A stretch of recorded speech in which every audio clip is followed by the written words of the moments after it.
back to the live show. It is your boy, Genesis. I am back in the building. It is currently 1:09 a.m. Today's date is the 1st of December 2024. The 1st of December 2024, guys. The year has finally came to the last month, and it's just amazing. I remember the first day of this year. It's like just yesterday, and now it's December 1st.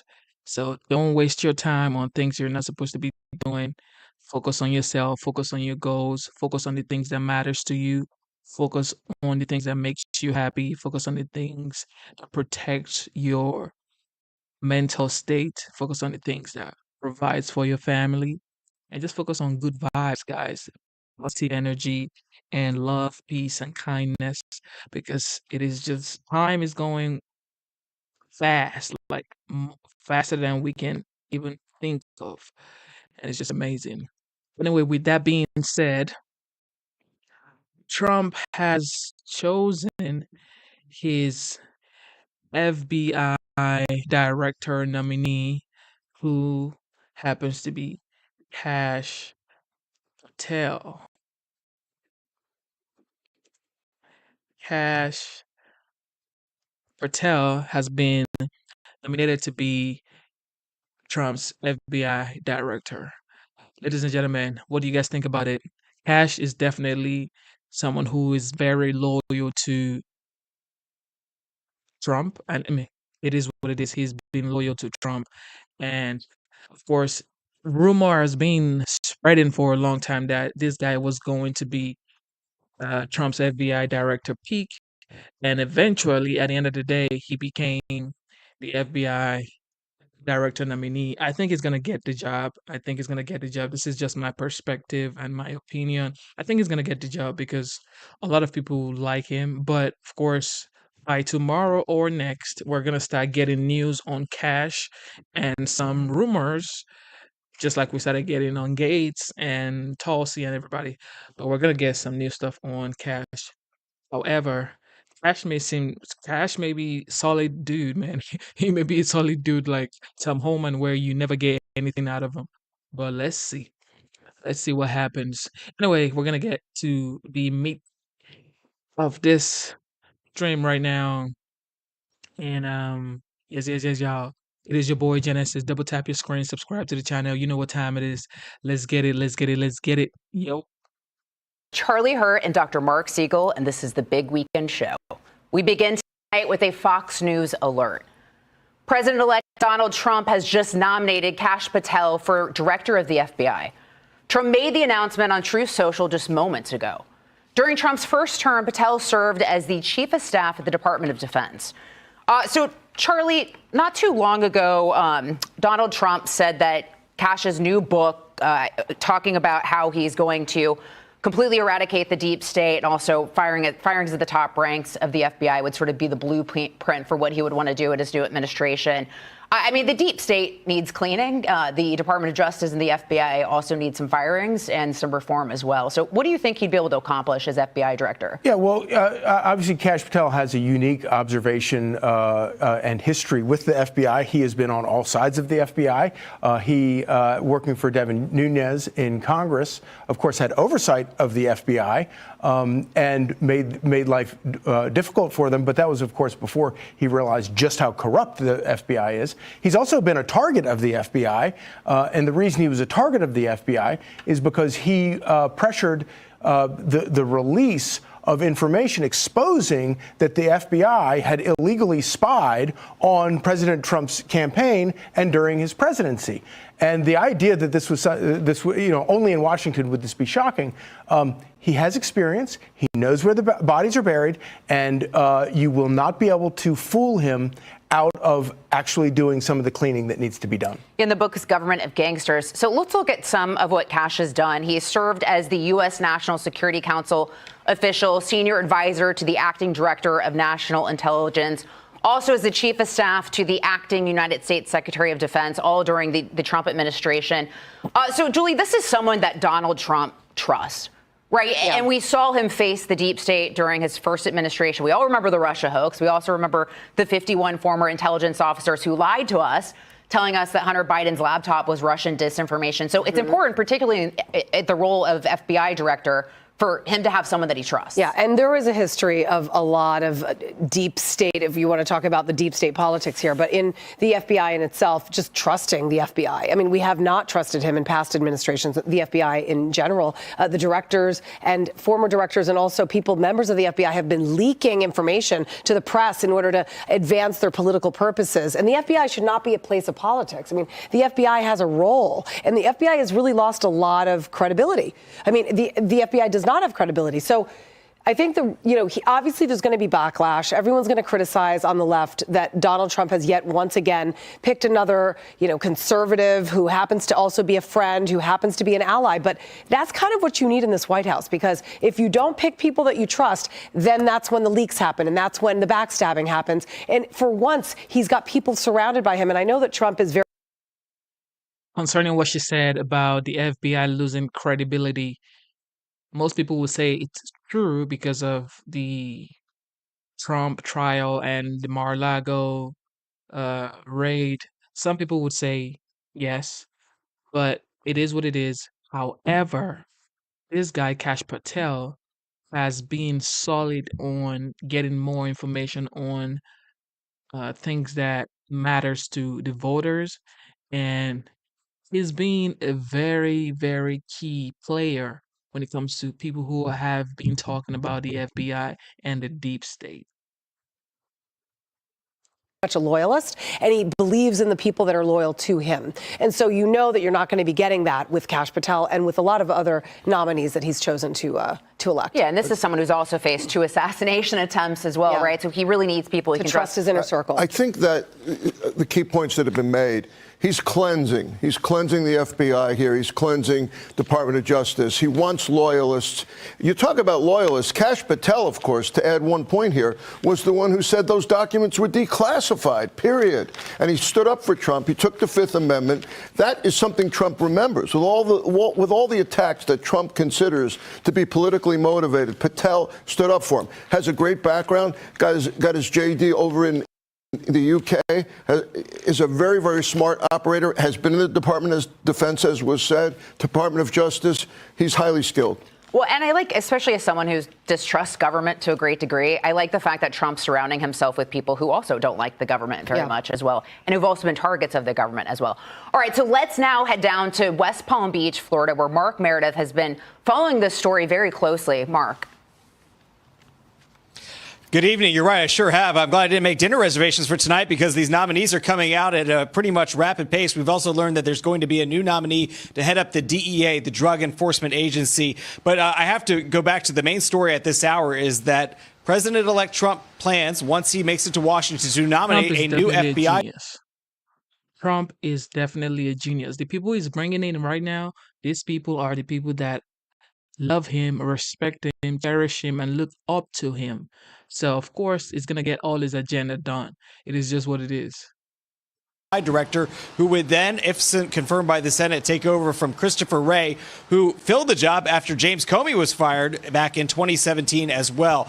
Now, Trump has been talking about trying to shake up the FBI for years, and obviously Kash Patel, if confirmed, would be able to do that. He has spoken out quite a bit about what he says is a deep state unelected cabal of tyrants who he thinks are trying to sabotage those that have been elected, including President-elect Trump. There have been rumblings that Patel could end up at CIA. The FBI post was also being out there as somebody talked about, but we didn't expect this announcement tonight. Now, one of the big questions going forward is what kind of reception he will get up on Capitol Hill. We saw what happened after the Attorney General nominee, Matt Gaetz, was announced. Trump said he was going to stick with him, that he felt like he was very confident in him. But then after a few days up on the Hill, gauging the reaction from lawmakers, they realized that they weren't going to be able to get their nominee through. I don't know what kind of reception Kash Patel is likely to get from the Senate. Obviously, the Republicans are counting on that Senate majority that they're going to have come January. That's going to give them a little bit more leverage, obviously, than they would have right now, with the Democrats still having that very small percentage where they can flip the chamber. So let's talk about what we're going to see next. One, we're going to have to ask about what about Christopher Wray's response to all of this right now. Obviously, he is not going to be Trump's pick going forward. My understanding is that he had said he had not planned to go anywhere after he had already been confirmed, like I said, in 2017. So he's going to simply be out of a job, but whether or not it's going to be Patel or somebody else going forward, still yet to be seen. If it's okay with you, I'd like to read what Trump had to say about his nominee. He said he wants him to serve because he's a brilliant lawyer, an investigator, and an America First fighter who has spent his career exposing corruption, defending justice, and protecting the American people. Now, what we will also be looking to see is how, if confirmed, Patel would want to shake up the FBI. Obviously, there's been so much focus on the FBI's role back in 2016 as it began investigating Russiagate. And we have seen, of course, those hearings that have happened for years where people were trying to find out who was trying to control some of the behind-the-scenes action as they were investigating Trump. Trump making it very clear he's not happy with the FBI, and this certainly would be a shakeup. Guys, back to you. It sure is, Mark. Thank you. A little breaking news to keep things exciting around here. Charlie, how do you think Kash Patel being picked as FBI director, how do you think this will be received on Capitol Hill? What does this fight look like for Trump to get some of these guys through? Oh, there will definitely be a pretty good freak out on Capitol Hill among Democrats. You think? I don't think that there will be as much resistance. The problem for Matt Gaetz was that he started finding resistance among Republicans, and it had less to do with his history of work and more to do with other things. Kash Patel doesn't have to worry about that. There will be a massive freakout over the fact of what he stands for and what he promises to do. What I love about this is, there are lots of flaws with Matt Gaetz. But one of the great things about picking Matt Gaetz is that we were going to have confirmation hearings that we're going to put the Department of Justice on trial, and we were going to have a good 2 weeks of forcing the press to talk about how corrupt the Department of Justice has become and how much the Biden administration and the Obama administration, quite frankly, politicized the Department of Justice to go after their political enemies. The great thing about Kash Patel is, we lost that when Matt Gaetz walked away, but we're going to get it now.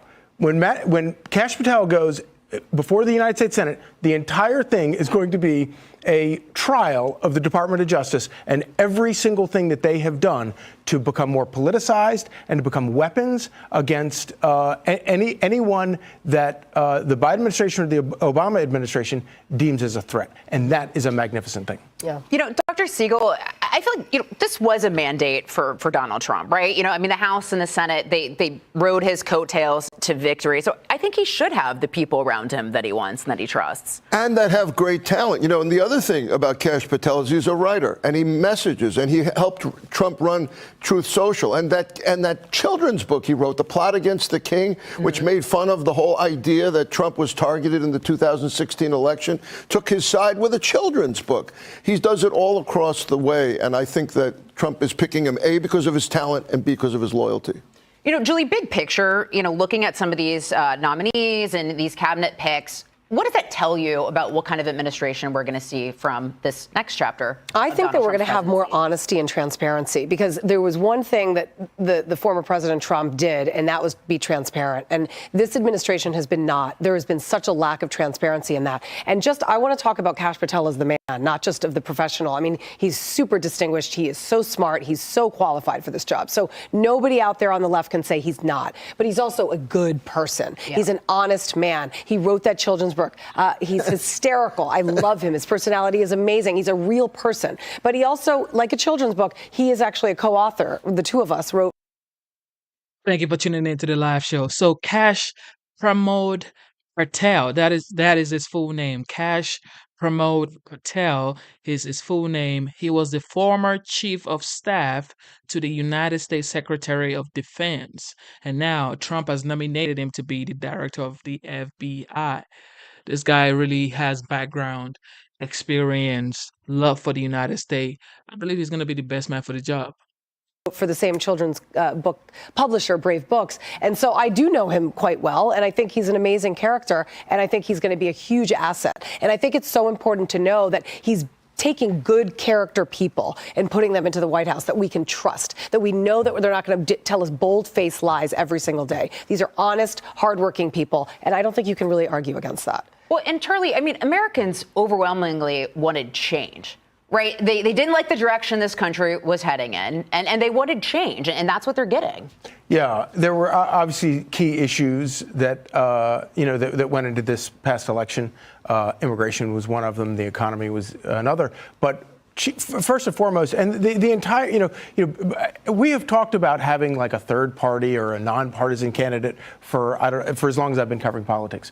Donald Trump is the first person to come along who is a nonpartisan candidate, who is a third-party candidate, and he has crashed both parties. And the reason is exactly what you just said right there. People are ready for change. They want a scalding change to occur in Washington. And obviously, Donald Trump himself would say that there were mistakes he made, chiefly about some of the people that he hired in the first term. He's not going to make that mistake this time. And I think that, he views his reelection as being a starting. He has crashed both parties. Man, Trump has changed the political game in this country. Not a victory, but a starting point for making transformational change. Bringing in fresh talent. Trump doesn't really have a rear-view mirror. He's not going to go back in time to somebody that he thinks, well, maybe I'll keep him, maybe I won't. And I absolutely agree with Julie that the bad look from the last administration, of the outgoing administration, of camouflaging everything, a sick president that was hidden from the public eye, except from physicians who knew. I mean, we need fresh transparency. By the way, get Julie Banderas' children's book, Brave Books. Also, good. I'm glad you brought up the fact they did lie to us about. We have a president currently in office who dropped out via X, said he wasn't equipped to run for president, but yet he's still in office. It's real quick, Julie, then we got to go. No, I mean, it's crazy. And if you look at the past administration and you wonder why he's changing and making these drastic changes, is because that's what America voted for. Yep. They did not vote for Kamala Harris because they wanted change. Even Kamala Harris couldn't accept that this country wants change. So I say go for it. Kash Patel has been very vocal that he wants to absolutely just upend the FBI.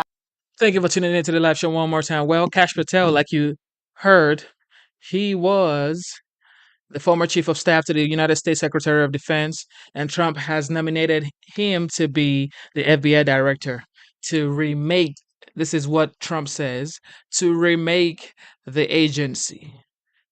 Well, hopefully Kash can do it. What else? Let's see more news on Kash Patel. This is on CNN.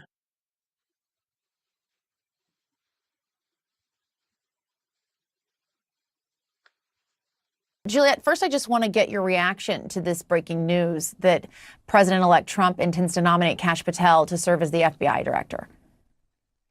Well, I mean, first of all, just we should note how everything has changed because of Donald Trump firing Comey, that we're now at a stage in which the FBI director, who's not supposed to serve at the whims of whatever president comes in, we sort of just Trump sort of views that as a given. It is viewed as his appointment. So whatever is happening in terms of who he chooses, the fact that this is even a seat that we're talking about shows how much Trump is planning on putting his people in. And now this gets to Patel. There's no one less. I mean, there's a lot of people less qualified to run the FBI. There is no one the only reason why Trump would have done this pick is for his retribution campaign.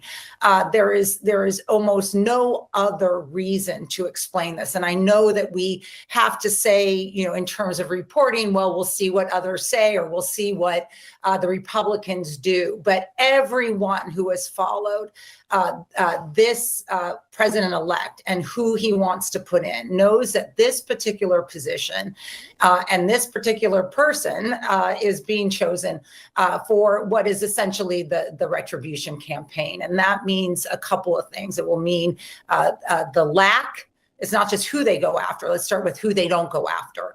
The lack of enforcement against people who might use violence, who might do things illegal, hate crimes, otherwise, in the name of Donald Trump is likely to occur. In other words, the decision not to prosecute under federal crimes is one that the FBI will be part of in terms of where they put their investigatory resources. More importantly, of course, is the people presently in the DOJ who are looking to see whether Trump is going to go after them can assume that the FBI will start investigations, including his President Biden's own family members. But the president-elect has also talked about looking at the 2020 campaign. He seems to still believe that he won that. That will be something that will be looked at. So there's almost no other explanation that is rational. It's not political. It's just the way you look at this is we need to believe the president-elect in terms of what he's doing. We don't have to look for another reason. He wants his person who is on a sort of burn it up tour to lead the FBI. And no rational person would look at this nomination and view it otherwise. And Juliet, I just want to read, this is a transcript from what Kash Patel said earlier, just a little bit ago, a few weeks ago. He was saying, he was on Steve Bannon's podcast, and he said, I think we can play it. Actually, we have it. Let's listen to it. That's better than me reading it. We will go out and find the conspirators, not just in government, but in the media. Yes, we're going to come after the people in the media who lied about American citizens, who helped Joe Biden rig presidential elections. We're going to come after you. Whether it's criminally or civilly, we'll figure that out. But yeah, we're putting you all on notice. Yeah. Now, Juliet, in terms of, again, as I said with Elena, you have to be Senate confirmed. There are steps between now and him becoming the director. However, if he were to be the director, what kind of levers can he pull? And how much power do you have as the director of the FBI to execute a plan like that? Well, I mean, just look at Herbert Hoover. I mean, it was a tremendous amount of investigatory powers. There are laws to check this, but you can go after your political enemies, as Hoover did against the civil rights movement. You can try to get wiretaps or whatever else based on investigations against your alleged political enemies or even the media. Look, we have a lot of checks in place now, right, in terms of what the FBI can lawfully do. Those checks will not work against an FBI director who is essentially hell-bent on what we just heard him say on the podcast, to go after the political enemies of the president. So basically what's happening now, and just to remind people what the FBI generally does, right, it's federal crimes. It is everything as, boring cases like, I don't mean that, but antitrust civil cases, cases that are, about regulations and finances, all the way to hate crimes. And then, of course, to national security issues. All of those require resources and focus by the director of the FBI. The FBI chooses where to put those resources and also can choose where and how to begin investigations. People who are the target of that, who might look around and be nervous, people who are the target of that certainly can either bring a lawsuit against the FBI or defend themselves in court should the investigation be viewed as illegal. But what you're talking about now is a lot of resources that are being used for two purposes. One is the political purposes of sort of protecting the president from the Democratic criticism. And I mean, not capital D. I mean, the criticism that any president ought to expect to face if they are president of a democracy, as well as going backwards to 2020 and to January 6th and whatever else he wants to do These to people go say the after same political thing enemies. every There's just time. no People other that don't way. like, There's no spin. There's he's no, not he's worthy of the qualified or whatever. position. This This one isn't is a sensible solely for pick. the purposes This man of should of not be the director of the the sort FBI. There's nothing Trump redemption does tour of the that president-elect. they Juliet, stay actually with us. I want to go to Evan Perez, support. CNN senior justice correspondent.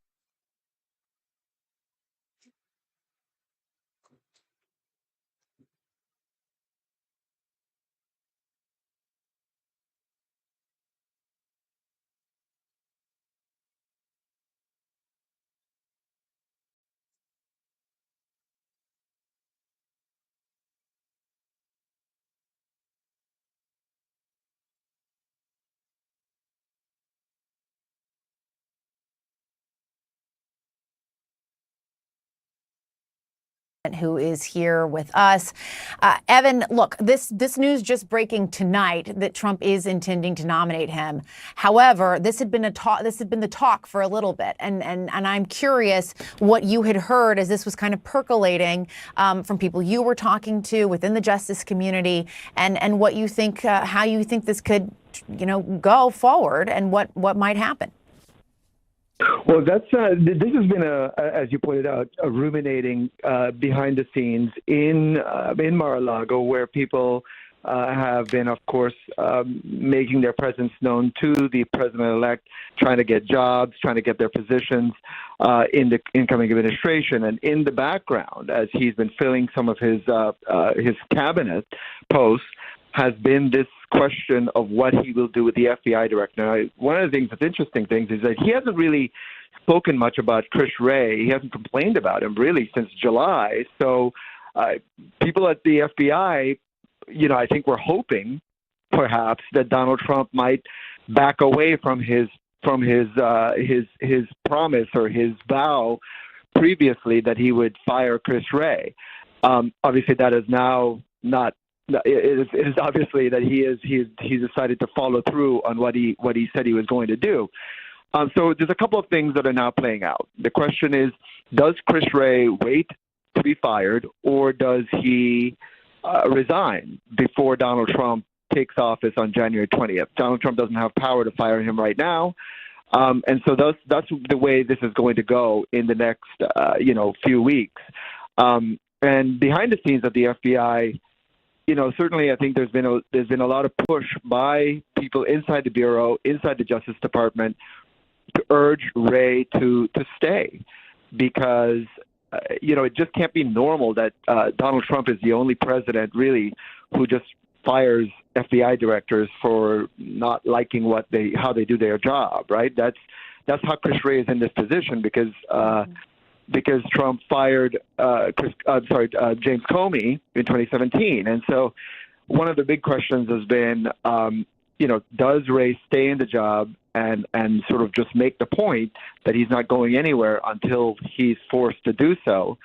And so that's what we'll see what happens in the next few weeks, because that's been certainly one of the big topics of conversation inside the FBI, inside the Justice Department, Jessica. Right, in the immediate, what happens. All right, Evan Perez, thank you so much for that reporting. We really appreciate it. Facebook founder Mark Zuckerberg. Thank you for tuning in to the live show. All right. Kash Patel. I'm going to read you a little bit of background on Kash Patel. All right. As you all know, Kash Patel was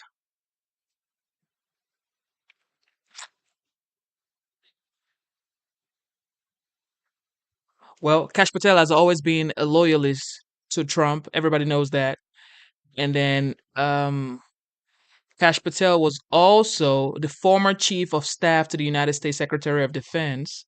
Now, Kashyap Pramod Vinod Kash Patel, that is his full name.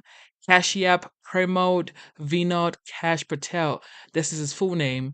He was born in February 25, 1980.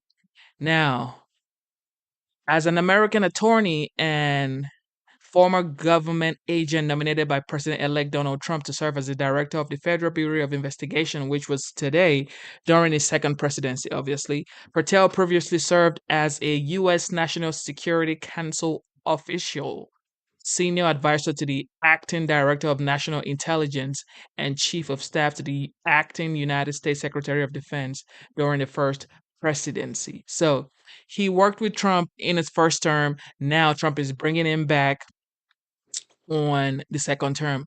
A member of the Republican Party, obviously, Patel worked as a senior aide to Congressman David Nunes during the latter's tenure as chair of the House Intelligence Committee.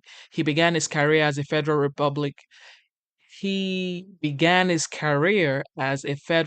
defender, a federal prosecutor working on national security cases, and a legal liaison to the United States Armed Forces. Patel has widely been described by news organization as a Trump loyalist, of course, because he's always supported Trump. And when he was called to testify against Trump, he plead the fifth. Will you say he pled the fifth or plead the fifth? So, as an aide to Congressman Nunes, Patel played a key role in helping Republicans during investigations into Trump and Russian interference in the 2016 election. In November 2024, Trump named Patel as his nominee for Director of Federal Bureau of Investigation to replace Christopher A. Wray. He's a disruptor. This guy is a disruptor, just like Matt Gaetz, just like um, Tom Homan, just like people like Tulsi Gabbard. This guy is a disruptor, and Trump is really letting everybody know that, yo, this is what my second term is going to look like. I am going to be disrupting the whole system. I am going to disrupt the whole system. And and this is why CNN is saying, well, he's not qualified. I just read you his background. This guy has has been the senior advisor to the acting director of national intelligence, and CNN says he is not qualified to be the director of the Federal Bureau of Investigation. How does that even work? How would you be a senior advisor to the acting director of national intelligence and then you're not qualified to be the director of Federal Bureau of Investigation? That's just unheard of. But it is what it is. It is what it is. CNN is always going to be CNN. With that being said, I actually want us to throw it back.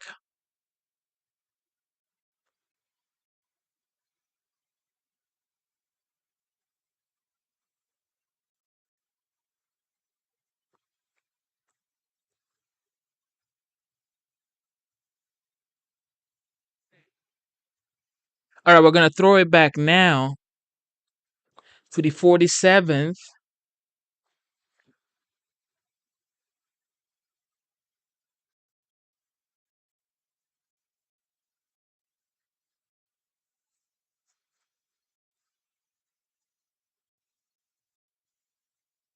Okay, yeah. We're going to throw it back to when Trump was campaigning and he mentioned that Israel would have never been attacked if he was president. And now we want to hear what he said during his campaign trail and what he promised to do on his first 100 days, the first days of his term and the first year. So let's see what he has to say. Double tap your screen, subscribe to the channel. Also, you guys, if you don't want to watch the vertical stream, you can go check out the horizontal stream. I did a little tweak in there, just like I just started. I'm just learning a lot about streaming. But anyway, you guys go check out the horizontal stream if you don't want to watch the vertical stream. I'm also streaming horizontally right now. All right, let's get it. Let's get it. Let's get it.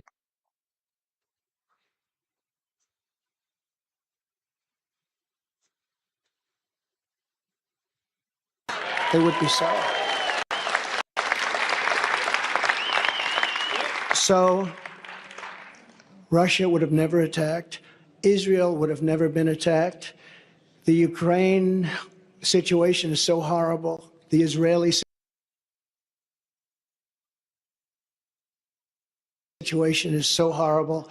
What's happened? And we're going to get them solved. We're going to get them solved very fast. I actually said Ukraine. I know President Putin very well. I know Zelensky very well. I'm going to get him in. We're going to get it solved very quickly. Should have never happened. Would have never happened. Now you have all that death, far greater than people understand. The numbers are far, far greater than anybody would even think possible. You're going to find that out in the years to come. When they knock down these massive buildings in Ukraine, and then you see they announced 2 people were slightly wounded. No, many people were killed. Many people were killed. We're going to get it stopped. But it's so sad because it should have never started. people killed, and a culture destroyed. You can never replace 1,000-year-old buildings with the most beautiful golden domes and churches and everything, just all rubble now. And it's so sad, would have never, ever happened. And likewise, Israel would have never been attacked. It all comes from Iran, and we would have had to deal with Iran very quickly had the election where we, by the way, got, and I say we because it's all we got more votes than any sitting president in the history of our country. But they say we lost by a whisker, okay? But regardless of that, we're going to do incredible things, and we're not going to let China do what they'd like to do. I get along great with him also. President Xi is a very strong leader, and we're going to get things solved. We're going to get the Ukraine war solved. We're going to get the Israeli situation solved. But if you think back to that, Iran was broke. I said to every country, anybody does business with Iran, buys oil from Iran, they were broke. We're not going to let you do business in the United States. And that's the way it is. They did very little business, almost sold no oil. Nobody wanted to do that. That's a big penalty. And what happened is they had no money to give to Hamas and to give to Hezbollah. And in fact, there were a lot of stories at the time. They had no money for terror. And for 4 years, we had no terror. We had the terror ban. They call it the Trump travel ban, but it was really the Trump terror ban. We don't want people in our country that are going to blow up our shopping centers. Thank you very much. And we want. One thing nobody can say is that when this guy was the 45th president of the United States, there was no chaos. Israel, the Lebanese people, Iran, Russia, Ukraine, nobody even had a conversation. Like we, the American people, we never said anything about it. Like there was nothing going on. I'm not saying there was no tension, don't get me wrong. However, there was no escalation. Okay. There was no chaos. And he's saying the facts. He's just saying the facts. A country of law and order. So we're going to rebuild the capital of our country, Washington, D.C. We're going to scrub those beautiful marble columns and get the swastikas off them. And we're going to scrub them and get the graffiti off them. And we're going to clean the streets, and we're going to rebuild the streets. And we're not going to have rusted medians through the middle that are falling down into the roads where foreign dignitaries from all over the world come and they look. And we're not going to be riding on top of garbage like I did just a month ago, riding on top of garbage. We're going to rebuild our beautiful Washington, D.C., and we're going to take control of it, and we're going to make unbelievably harsh penalties for people that go around shooting. Last week they shot 3 people, and every night something happens. It's so sad. And likewise, we're going to rebuild our cities, and we'll work with the Democrats to do it. I'd be glad to work with the people in New York. We're going to work with the people in Chicago and LA. We're going to rebuild our cities, and we're going to make them safe. And we're going to give our police officers immunity. So every time they do something, they don't get sued and stopped. We're going to end crime in our cities. In Iowa, you don't know what that means, but I'll tell you, this is a different place. You don't know about crime. You don't know about getting mugged and getting whacked and getting thrown into subways. And we're going to stop it. And we're going to come down very hard on criminals, and we're going to stop crime in America.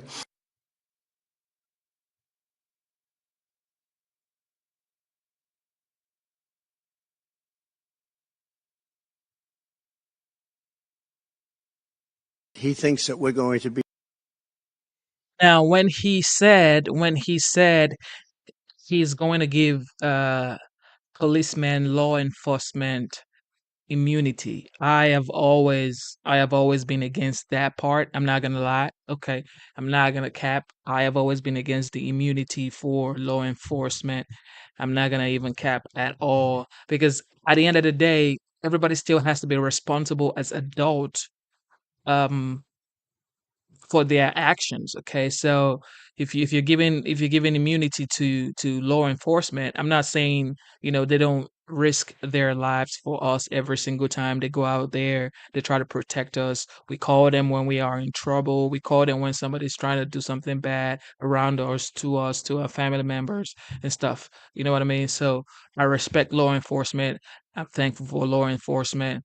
However, it's like giving them immunity. It's like, Lord, there still has to be some sort of restraint because everybody has to take responsibility for their actions, just like every adult take responsibility for their actions. So that's my own 2 cents.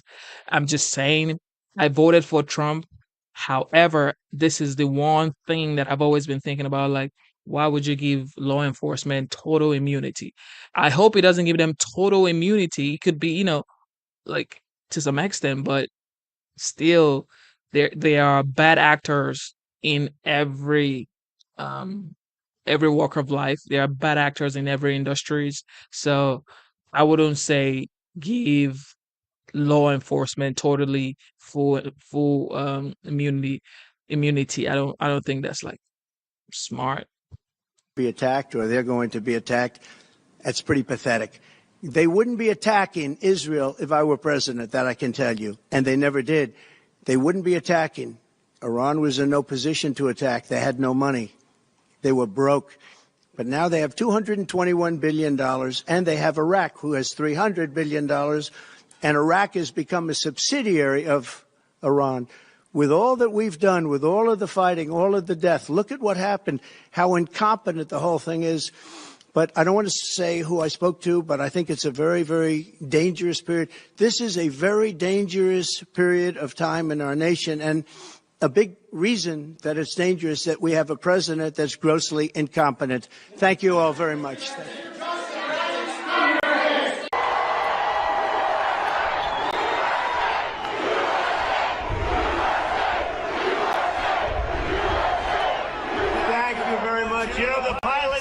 Too windy to land, sir. I said, that's okay. Land anyway. We have no choice. It's windy out here. It's windy, but it's beautiful. It's Pennsylvania. It's our place. I'm thrilled to be back in this beautiful Commonwealth with thousands of proud, hardworking American patriots. That's what you are. With your help, we're going to win Pennsylvania. We're going to defeat crooked Joe Biden. We're going to make Land anyway. great again. Before going any further, One thing we gotta get is this guy is 78 years old. Never forget, this man is 78 years old. Yet he's working like he's some sort of 45 years old, 55 years old, like early 60s. He's 78 years old. He's so sharp, smart, vibrant. His sense of humor is way out of this world. Like, I really respected this guy. Well, I've always respected Trump. However, I respected him more when I saw the campaign trail, when I saw him go every single day for like 60 to 70 days, doing 2 to 5 events every single day. Godly. I do not know how this guy does it. I don't know how he does it. I don't know what kind of, what I don't know. Look, his health is top notch. Okay, his health is definitely top notch. I don't know, man. I wanted to say God bless the people of Israel. They're under attack right now.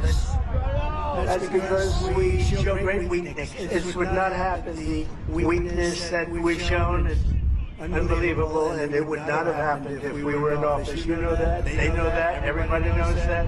But America prays for Israel, and we send our absolute support to everyone in harm's way. This is an attack that would not have happened. I mean, to think about what we have to go through and the things we put up with the border, with no energy independence, with all electric cars. Would everybody like to buy an electric car? But we will return the world to peace through strength, and it'll happen very quickly. We will revive American strength abroad, and we will restore American strength at home. We were respected 4 years ago all over the world. Today, we are considered a joke. It's not going to be for long. Believe me, it's not going to be for long. We will quickly rebuild the greatest economy in the history of the world like we had it just 4 years ago. It was just announced that inflation is once again raging. It's close to 4% again. Here we go.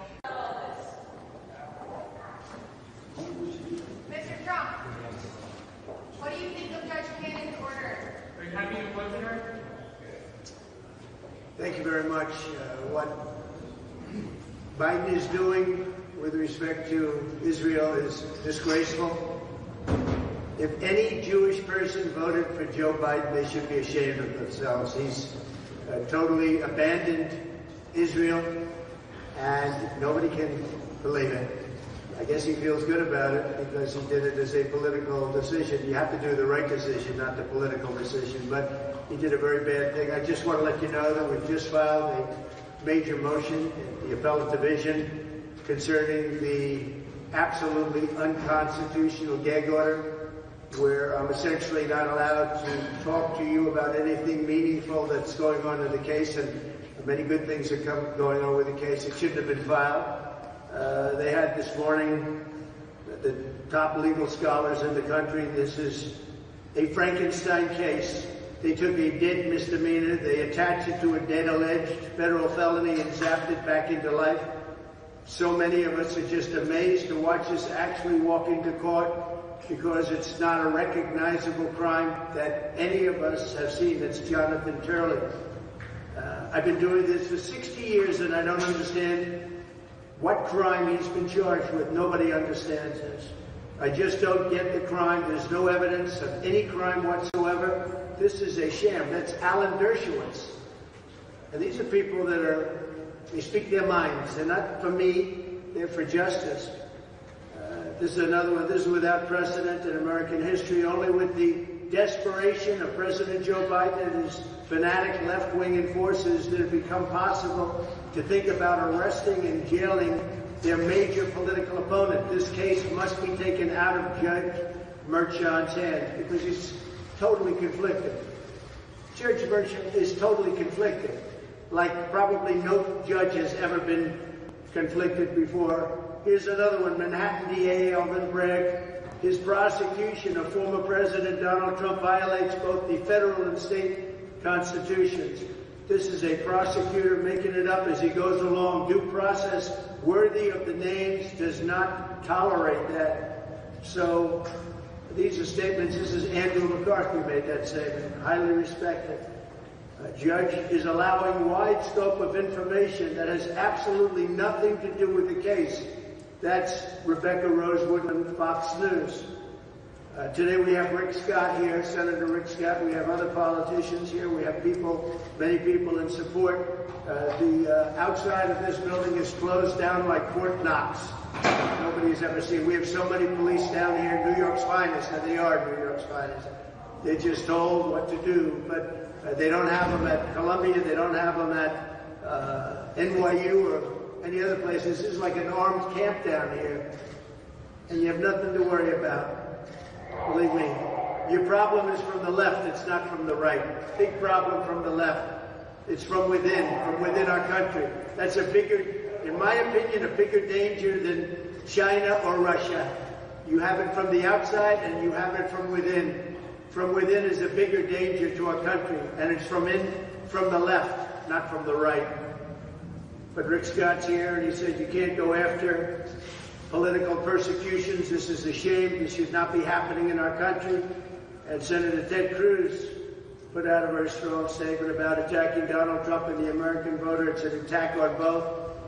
This is purely and simply election interference. There is no case.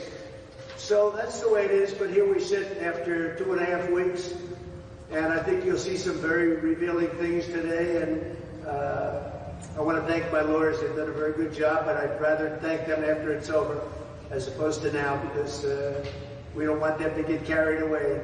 There's no case. Should have never been brought. Alvin Bragg didn't want to bring it. Cy Vance didn't want to bring it, and he didn't. He left. He didn't bring it. Everybody's looked at it. Southern District didn't bring it.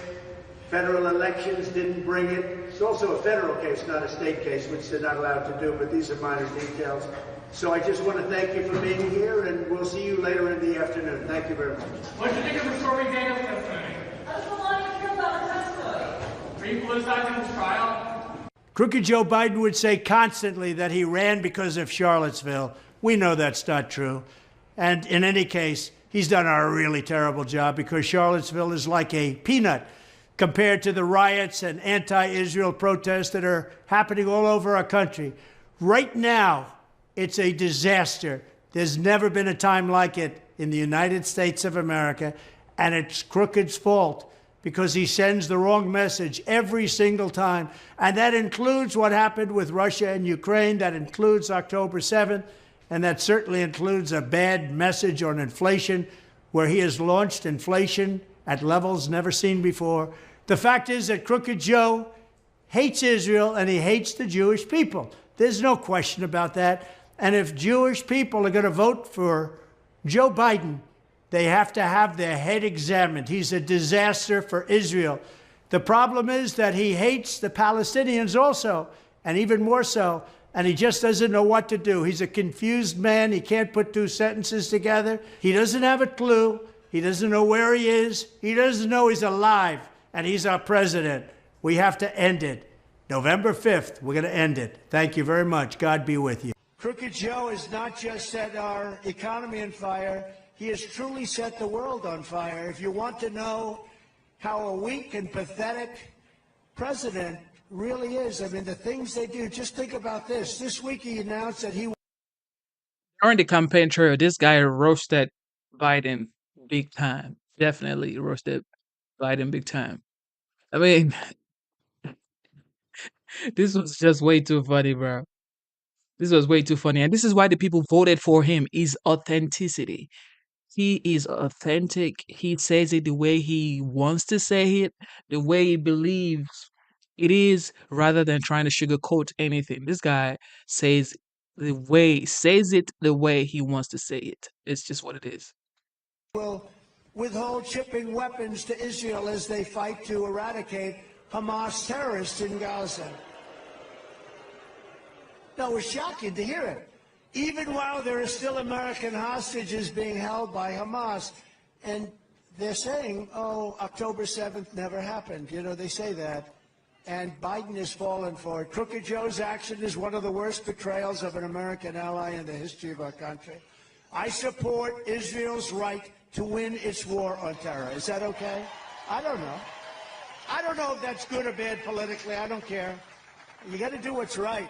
It was a terrible attack. October 7th was a terrible attack. I don't know. It's probably bad politically, but I don't care. You have to do the right thing. There would have been no war in Gaza with me in the White House. There would not have even been a chance. You know, Iran was broke when I was president. I said, if you buy oil, anybody buys oil from Iran, they can't do business with the United States. They were totally broke. Now they have $250 billion. They made it all in 3.5 years.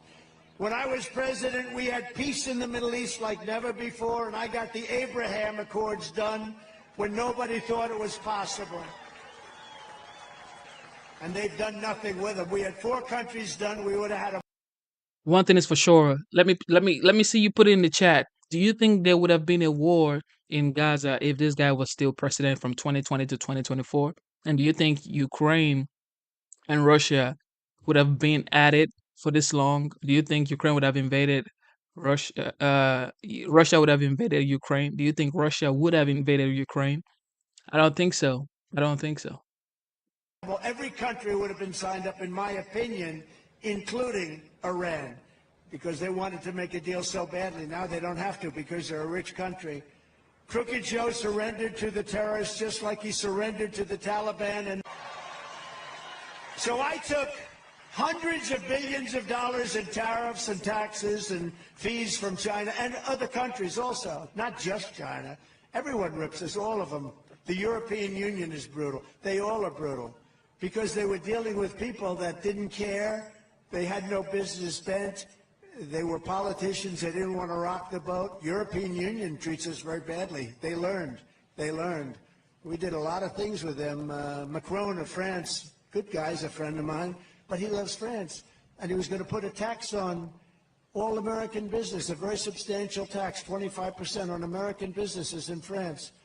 And my people went, I gave it to Steve Mnuchin, I gave it to others. I said, go in and tell him you can't do that stuff, don't do it. And they came back and they were unable to make a deal. I said, I'll give you another couple of days, just tell him I don't want it. He came back, they said, can't make a deal. I called up Macron of France, the head, nice guy, loves France, likes France, he's a friend of mine. But I said, Emmanuel, hi, Emmanuel.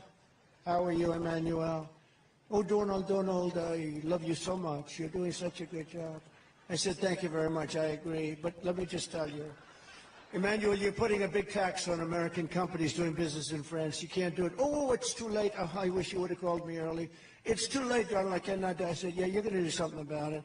You got to do it. Are you going to do it? I won't be able to. I said, let me just tell you something, Emmanuel. Are you ready? Every bottle of wine and champagne that comes into the United States, this was a Friday evening, starting on Monday morning, is going to be taxed and tariffed at 100%. Every single bottle of wine and champagne from France will be taxed at 100%. No, you cannot do that. I said, I can do it. It's done. I have an order right in front of me. I'm signing it. You have 10 minutes. Call me back. He calls me back in about 3 minutes. Donald, we are pleased to inform you that we were able to end that horrible tax that I won. You know how many deals I made like that? I made more deals like that. I made a lot of deals with telephones. One thing I don't know, isn't it better when we don't read these stupid teleprompters all day long? Biden can't get up with the teleprompter. We had a beauty we went to Ohio, and we had 45-mile-an-hour winds. The teleprompters were like a sailboat. You ever try and read something just moving like 4 or 5? And then they blew off the stage. I said, ladies and gentlemen, I'm here with you for an hour and a half, and I don't have any teleprompter. And we winged it. And the gentleman that I was there for, Bernie Moreno, ended up winning the nomination by a lot. And he's going to be the next guy, I hope, the next senator from the great state of Ohio, which we won by a lot. But sometimes those are our favorite speeches. And I only do this when I feel really comfortable with the crowd. And do I feel comfortable with you? I love you people. We are the same. We are the same. We are the same.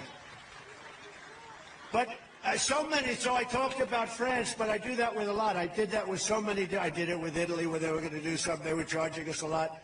And I said, if you do that, we're going to take away your visa permits. And they immediately changed. And other people, I send people that are very smart in to do the deal. And they come back, sir, they will not do it. I said, they'll do it. You got to ask them properly. But it's just, and they're very smart people, but they seem not to get the job done oftentimes. China is building massive automobile plants. I'm sure you're going to be thrilled to hear this one. A friend of mine builds automobile plants. This guy, I don't want to insult him, this guy can't walk across the street, but he can throw up an automobile plant better than anybody in the world. I said, I want to see one of the plants. He said, well, you'll have to go to Mexico. I said, why? He said, the big ones are being built in Mexico. I said, what about the United States? No, the big ones are being built in Mexico. Biden has taken so much incentive away, and they're moving into Mexico. And what's happening is the really big ones are being built by China in Mexico to make cars in Mexico by China to sell into the United States to come across the border with no tax. I said, wait a minute, you mean the big automobile plants under construction now are being built in Mexico? That's right. Now, he didn't care. He builds them with it. He doesn't care. He just, he's a guy who builds plants. He's the biggest in the world. I said, so they're being built in Mexico, and they're owned by China, and China's running them, right? Yeah. And they're doing that to avoid tax and labor, more expensive labor, and they're going to sell all those cars into the United States. Yeah, they're built so that he makes the cars in Mexico, China, and they sell them in here. I said, that won't happen. I said, I will put a 200% tax on every car that comes in from those plants, and they're not going to do that because they'll destroy our automobile business. And Biden doesn't want to get involved, and those aren't electric vehicles necessarily. Those are gas-powered vehicles, which he's not doing anything about. Do you notice he's trying to save the electrical vehicle, but not the gas-powered, which is the vehicle that everybody wants. So you don't have to worry about those plants if I'm elected. If I'm not elected, those plants are going to close up every automobile job in America. You won't be making one automobile in the United States of America. And the United Auto Workers, who, you know, I'm leading in Michigan by a lot, because they're run by an incompetent man that endorsed crooked Joe Biden. And the first thing he does is sign this electric vehicle, this mandate, that where they're going to go crazy. They're going crazy with the electric car, costing us a fortune. We're spending hundreds of billions of dollars subsidizing a car that nobody wants and nobody's ever going to buy. And it's just a shame. You see it. It's so stupid. And it's the same thing with foreign policy. Look at what he's doing with Israel. Look at what he's doing. This man is destroying our country. He's destroying our allies. And you know what? I was tough on our allies, too, because our allies always took advantage of us. But once I got them straightened out, it was fine. I mean, we had NATO, and they weren't paying their bills. And they said, well, what are you going to do? He said, you know, Obama came in and he'd make a speech and he'd leave. Bush would come in, he'd make a speech and he'd leave. Trump came in, he made a speech and he went back, he said, you guys aren't paying your bills. And when I went back the second time, I couldn't do it the first time. I was in office for about two hours. You know, it's hard to go 2 hours. Like I think it was my second meeting was NATO. And it's hard to go immediately. But I said, I'll be back in about 6 months. And when I came back, I said, you're not paying your bills. And they looked at me, they said, well, you mean to tell me, because I said, you got to pay your bills or we're not going to protect you with NATO. And the press, the fake news went crazy. And you're talking about, hey, they screw us on trade, and then on top of that, we take care of their military. So I said, no, you have to pay your bills. And one of the presidents from one of the countries, 28 countries at the time, 28 countries, only 7 of them were paid up. The rest of them didn't pay. And the United States was paying much more than they should have, like by about 10 times. We were carrying NATO. So we get screwed on trade, and we carry NATO. And I said, if you don't do this, we got problems. And one of them stood up and said, sir, do you mean to tell me that if I'm attacked in this very big country, if I'm attacked as a country by Russia, you will not defend me? I said, are you delinquent? He said, well, let's say I was. I said, if you're delinquent, I would not protect you. And you know what happened? And the press killed me because they said, oh, you've treated us so terribly. They respect you more. They like me more than they like other people. They understand. They can't believe they got away with it. For years and years, they got away with it. South Korea, we're paying for their military. We have 42,000 soldiers there. They pay us like nothing. I changed that. But now Biden, I understand, wants to break it. He thought I was too rough, and they're paying too much. They make a fortune. They took our shipping industry. They took our computer industry. They took so many different industries, and they're making a lot of money. They can pay for their military. And these are the things I was doing as president. Are you enjoying this? Let's get on to another subject. But Europe is being flooded with Chinese cars, and they don't know what to do. Right now, you know, China wants to take over the cars all over the world. They just want to make the cars for everybody, right? That's wonderful. But we'd like to keep our jobs, if you don't mind. But I'm not going to allow it to happen in our car and truck industry. We're going to make sure that our industry grows. It's going to grow like a weed. By the end of my 4th year, our car and truck industry will be triple the size of what it is now, and jobs will be flourishing. We will be setting records in auto jobs and truck jobs. Under Biden, it will all be gone. You will not have any car maker. That's a big, important industry, too. You can't lose it. You're going to lose it. They're going to lose it. I see what's happening already, and I think that's why I'm up, because the United Auto Workers and Auto Workers General are very smart people, and they see what's happening. And I'm up in Michigan, I believe, because of it. And I'm way up in South Carolina. In fact, we had a little skirmish with the governor, and did we win by 40 points or 50 points? And that's fine. That's fine. We get along with everybody. Thought possible. Together, we stood up to the communists, Marxists, and fascists to defend religious liberty like no other president has ever done. And I have the wounds all over my body. If I took this shirt off, you'd see a beautiful, beautiful person, but you'd see wounds all over me. I've taken a lot of wounds, I can tell you, more than I suspect any president ever.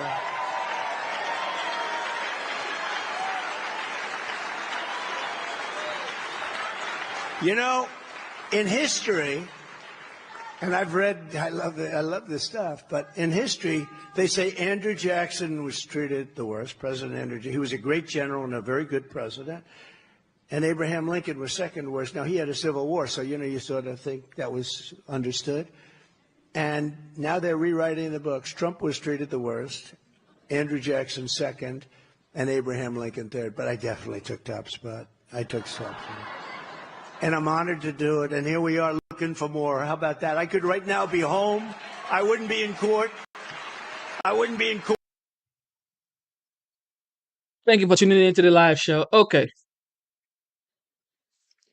We're going to pause this, but I want to read to you guys concerning what Trump said to the BRICS nation and how he told them to stop whatever they were doing before it's too late. Listen.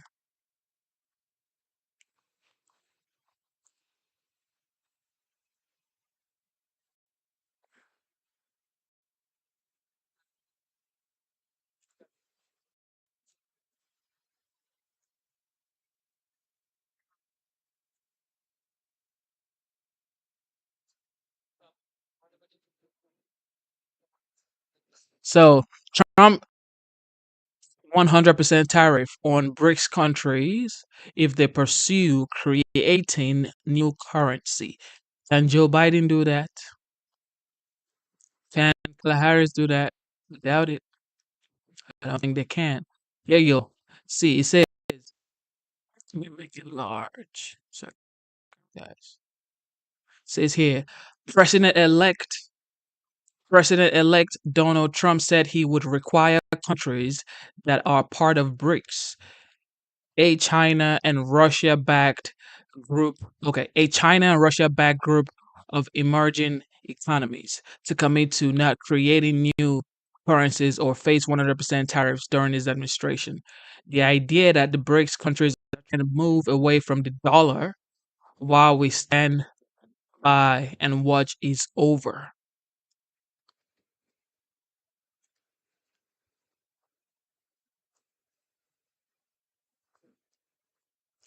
Isn't this what you want to be your commander in chief? Isn't this the kind of person you want to be the commander in chief?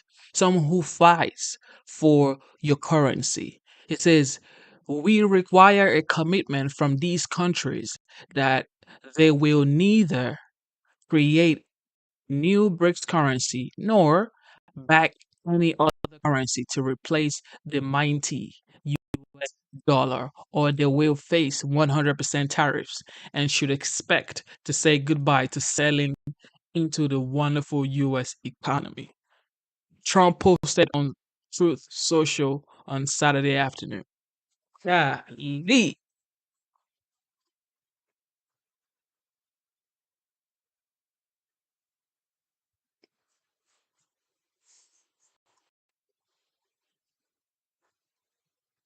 Isn't this who you want to be a commander in chief? Someone who cherishes you, your country, and your currency.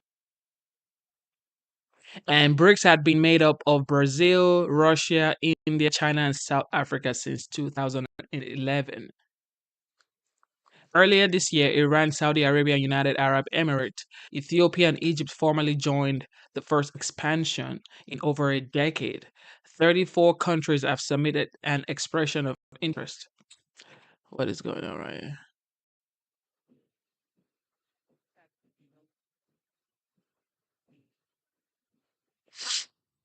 Okay.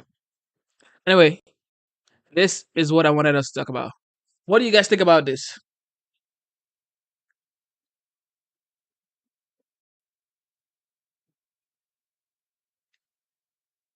What do you guys think about this? What do you guys think about this right here? I think this shows strength. I think this shows commitment to the United States economy. I think this shows that the United States economy is going to come back bold, strong, and soaring higher, because it takes a legend like this guy to come out and talk. I mean, look at his face. Look at his face, guys.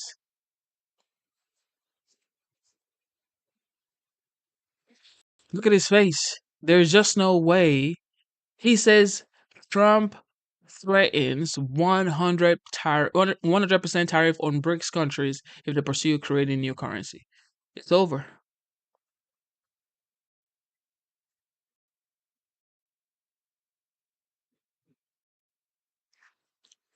It's over, guys.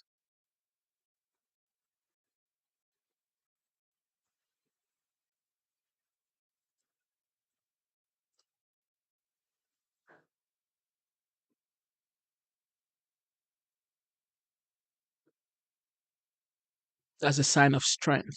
Okay. Joe Biden could never, definitely not Kamala, I say that much.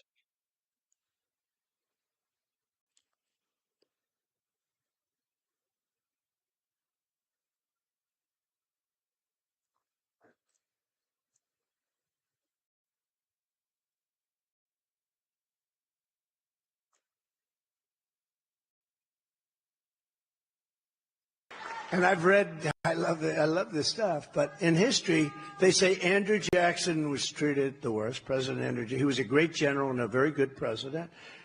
And Abraham Lincoln was second worst. Now, he had a civil war, so, you sort of think that was understood. And now they're rewriting the books. Trump was treated the worst, Andrew Jackson second, and Abraham Lincoln third. But I definitely took top spot. I took top spot. And I'm honored to do it. And here we are looking for more. How about that? I could right now be home. I wouldn't be in court. I wouldn't be in courts all over the land. All started by crooked Joe Biden and his group of thugs. We restored the conscience, rights, and all of the things that we've done for doctors, nurses, teachers, and faith groups like the Little Sisters of the Poor. We came to their defense. I stopped the IRS from using the Johnson Amendment to interfere with pastors' freedom of speech, and all religious leaders, pastors, not only pastors. And Joe Biden took it right away, and I will give it right back. We're going to give it right back. A long time ago, I learned about the Johnson Amendment a long time ago. They've basically taken away your rights. You're not allowed, if you're a minister, a pastor, or other religious leader or rabbi, if you... Everybody keeps talking about tariff. So Nicholas said, what's the point of the comment section if I don't react to it? So Nicholas, you're talking about tariff, right?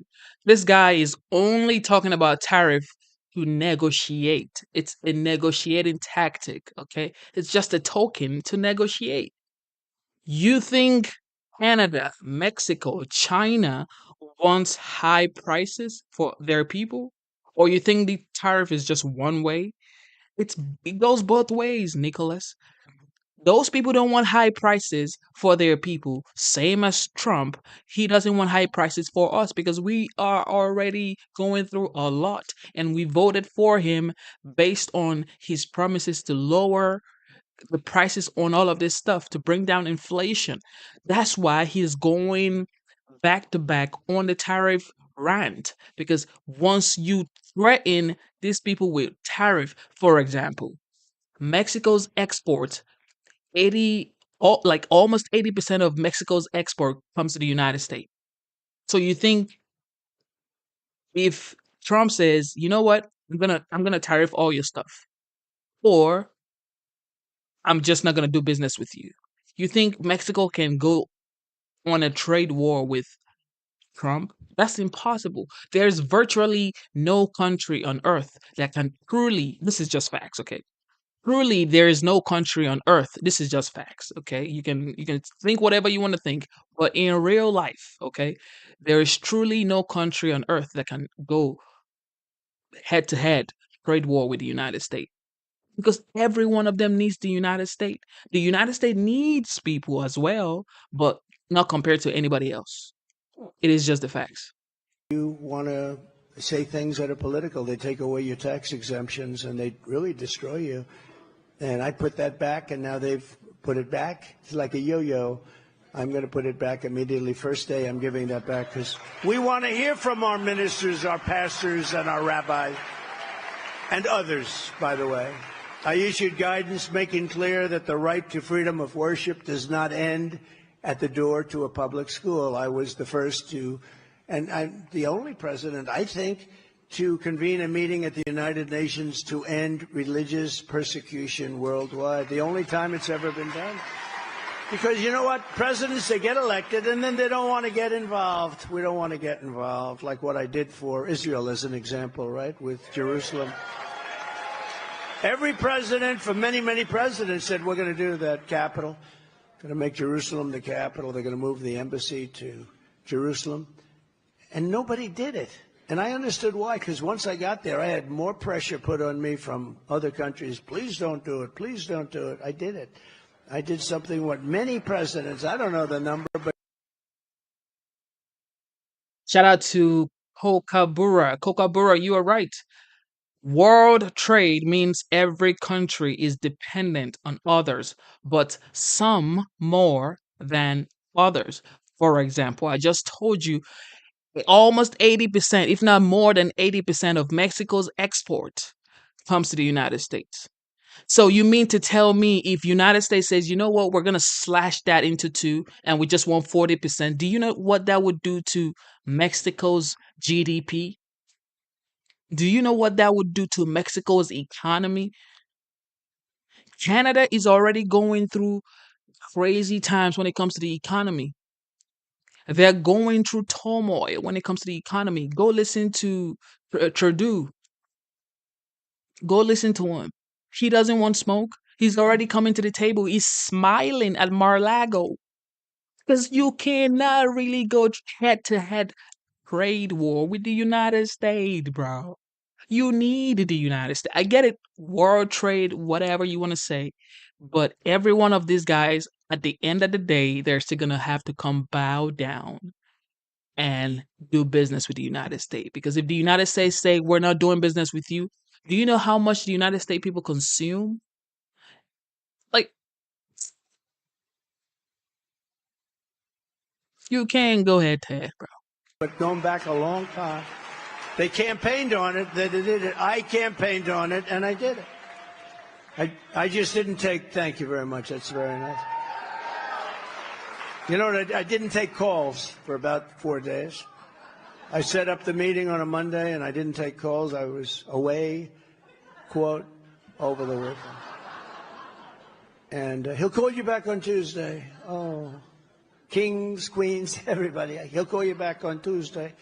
And we had a press conference on Monday, and I announced Jerusalem. I announced that we're going to move the embassy, and Jerusalem becomes the capital, something. And by the way, that's a small one compared to what I did. I got rid of the Iran nuclear deal. Unfortunately, Biden did nothing with it. And Golan Heights and the Abraham Accords, what I did for Israel, and interestingly, this group is so unbelievably pro-Israel. It's amazing, actually, and I tell you that because in many ways you give it more support than anybody. Y'all go read CRXR's comment, okay? Y'all go read CRXR's comments. That's like, just read this comment, okay? Because y'all need to understand what's going on. Tariffs are just negotiating tools. None of these tariffs has been enacted. I know you guys know, right? He's been talking about tariff. He campaigned on tariffs. Okay. I don't know why you guys are like surprised, oh, tariff is gonna make the inflation go off the chart. He he he campaigned based on tariffs. He said it was gonna increase tariffs on these countries that have been treating us unfairly. None of this tariff has actually been signed into law. None of them. So it's just conversation. But guess what? Guess what? Canada Prime Minister is already at Mar-a-Lago. What do you think he's doing at Mar-a-Lago? He's paying homage to the 47th, the great, the Don, the legendary. You can't go head to head with someone who is smart, who knows how to negotiate. You cannot, bro. You cannot. Why do you think China is talking to Trump? Why do you think the first female president of Mexico or Mexico, he's talking to Donald Trump. Why isn't she talking to Biden? Why are they not talking to Biden? Because they know this is the big dog. We gotta come appease. We gotta come appease the big dog, bro. We gotta come appease the big dog. Because who you think daddy is back, bro? Adults. This is the game.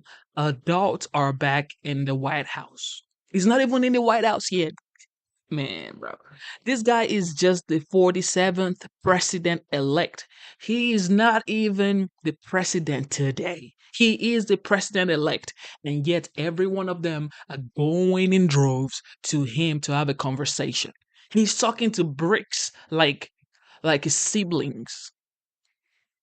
This is the commander in chief right here. And this is why I voted for this guy right here.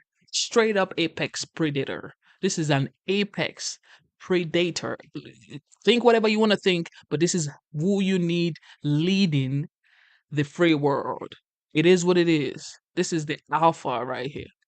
You give more support to Israel than anybody, so a lot of people really appreciate that. Thank you very much. I can use that. I can use that love. Thank you. Who is the woman? She sounded so nice. Stand up. Oh, thank you. Thank you. It's very nice. And you have a beautiful voice, too. Thank you. We cannot let this, I have to say, once great country, but will soon be a great country again. But right now, we don't feel like this is a great country. We're a laughingstock all over the world. But we can't let our country fail. As everyone here understands, the radical left ideology Kamala supports is really militantly hostile toward Americans of faith. And you saw that during the pandemic where people couldn't get together. Even when they wanted to get together with big spaces outside, they were ravaged. As a senator, she viciously attacked highly qualified judicial nominees simply because they were members of the Knights of Columbus, suggesting that their Catholic faith disqualified them from serving on the federal bench. And I'll tell you something. I don't know, we have a lot of Catholics in here. Probably not too many. How many Catholics do we have? Whoa, it's a lot. I don't know how a Catholic can vote for the Democrats because they're after the Catholics. Almost as much as they're after me. I would say I top you, I'm proud to admit. But they're really after the Catholics. And, you know, I met today with Bibi Netanyahu, and I will tell you, I asked him a question, and he said he's getting asked that question a lot. I said, how can a Jewish person or a person that loves Israel vote? Think of this, vote for these parties. I mean, how can they vote Democrat? How can they vote for these horrible people that want to destroy? But I asked them, how do they vote for Democrats? Everything is negative. Everything, they want to stay in the way. They don't want to have victory. They want to stop you from having victory. They want to put you in jail. They want to persecute you. How does a Jewish person vote for a Democrat? And traditionally, they have. No, traditionally, they have. And we came to the conclusion it's mostly habit. Because they have for 50 years. I mean, they have. That's what they've done. But how does a Jewish person vote for a Democrat? How does a Catholic person vote for a Democrat? With what they're doing to Catholics, I just don't get it. Somebody doesn't like Catholics in that administration, and I don't even know who it is. I don't think it's Biden because I don't think he has any idea what the hell he's doing. I don't think he has any ideas on any subject. Kamala Harris supports California's outrageous new law trampling on parental rights and allowing minors to change their gender without parental notification or consent. Can you imagine? She's in favor of that, by the way. Or she was. She's probably losing. You know, they're losing as much as they can. But remember, a politician always goes back to where they started. Harris wants to forcibly compel doctors and nurses against their will to give chemical castration drugs to young children. You know that, right? She totally supports that. And she supports the Biden-Harris Title IX policy of forcing every public school in America to let men into women's and girls' locker rooms. Can you imagine? It's like, what are we doing? What? You know, the whole world is laughing at us. You do know that, right? We've gone wacko. As president, I will protect the safety and well-being of America's children. I will defend the values of the American family. And above all, I will restore common sense to Washington, D.C., because Republicans, and I said this for the last year, and I think it's so true, we're conservative and all of that stuff. But you know what? We're the party of common sense. Common sense. We want borders. We want security. We want safety. We want good education. We'd like low interest rates. We'd like to be able to buy a house. We want safety, though. We want safety. We want strength. We want wisdom. We don't want to have an electric car where everybody has an electric car that doesn't go far, is made in China, costs too much. And by the way, and I want to thank Elon Musk for endorsing me, by the way, I have to tell you.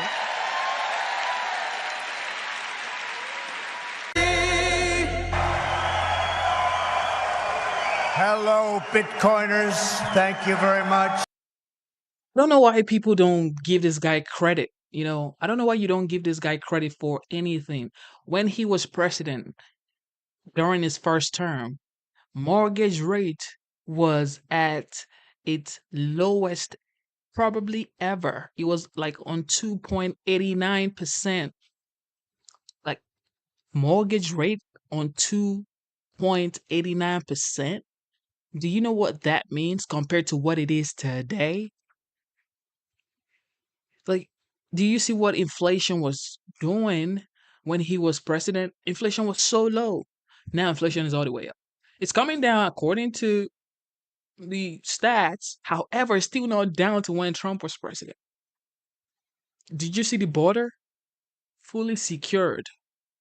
Did you hear about Ukraine, Russia? Did you hear about Iran, Palestinian people, Lebanese people? No. Like, give him credit for just all of this stuff that I've just mentioned. Abraham's Accords. You know, right to try. Like, this man did a lot. He funded HBCU schools. Okay, yeah, here we go. He funded HBCU schools. Record funding. This guy did a lot. Opportunity zones. Tax cut for every American, because most people will say it's only for billionaires and millionaires. No, it's actually for everybody. Because we had money coming in our pocket like back to back to back.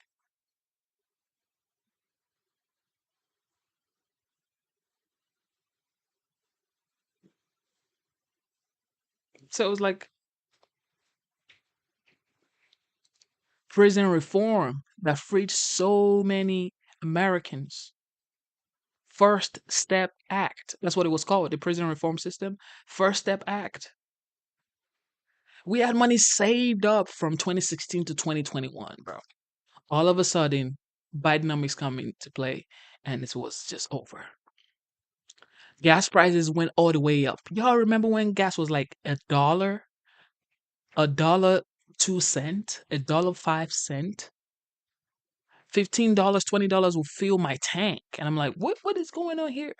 I was taking road trips. I was having a good time. Electricity bill was like $70. Now it's like $225. I'm doing the same exact thing I was doing before. What type of inflation is this? Hello, it's good to be with you. It's good to be with you. So, Secret Service just told me, sir, would like a little more time. I said, you take all the time you want. You can take 2 hours, 3 hours, the hell with the people that have been waiting out here. But I'm sure they don't mind either. But it is a great honor, and a lot of things are happening in the world. We just heard, you probably heard, that Israel was just attacked, very severely attacked. And Hezbollah looks like. And this is things that won't happen. I mean, you just can't. They have to respect us. They have to respect. They cannot do this. They cannot do this. What they did just now with that attack is terrible. just happened. And so to all, God bless everybody. This is so serious. They have to respect our country. This would never have happened with us, and we just cannot let it continue. So we just wish them all a lot of luck. This happened as I'm walking on the stage. Most of you have heard about it, but it's a terrible thing. But I'm thrilled to be here in Nashville to become the first American president ever to address a Bitcoin event anywhere in the world. And with the historic Abraham Accords, as you know, we created peace in the Middle East. Unfortunately, they didn't add any countries to it, but we will. By contrast, Kamala Harris stabbed Israel in the back in its great hour of need. 2 days ago, she refused to attend the speech in Congress of the Prime Minister of Israel. She said, I can't make it. There was just a small group of people, but they couldn't make it because that's her original thought. That's where she comes from. She doesn't like Jewish people. She doesn't like Israel. That's the way it is, and that's the way it's always going to be. She's not going to change. Together with Joe Biden, she gave billions and billions of dollars to Iran and Hamas to fund their campaigns of terror. She gave them billions of dollars. They were broke. Remember, when I left, they were broke. There were stories that Hamas is out of business, Hezbollah is out of business. They were broke. October 7th would have never happened if I were president. The attack on Ukraine by Russia would have never happened. I spoke to President Putin often about it. It was the apple of his eye. He would have never done it. Wouldn't have done it. I said, you'll never do it. He would have never done it. It was only after I left that armies started aligning the border with Ukraine, armies. And I said, he's just negotiating. He'll never do it. But he did it. He did it because we had a weak president. He did it also because our move out of Afghanistan was so incompetently done.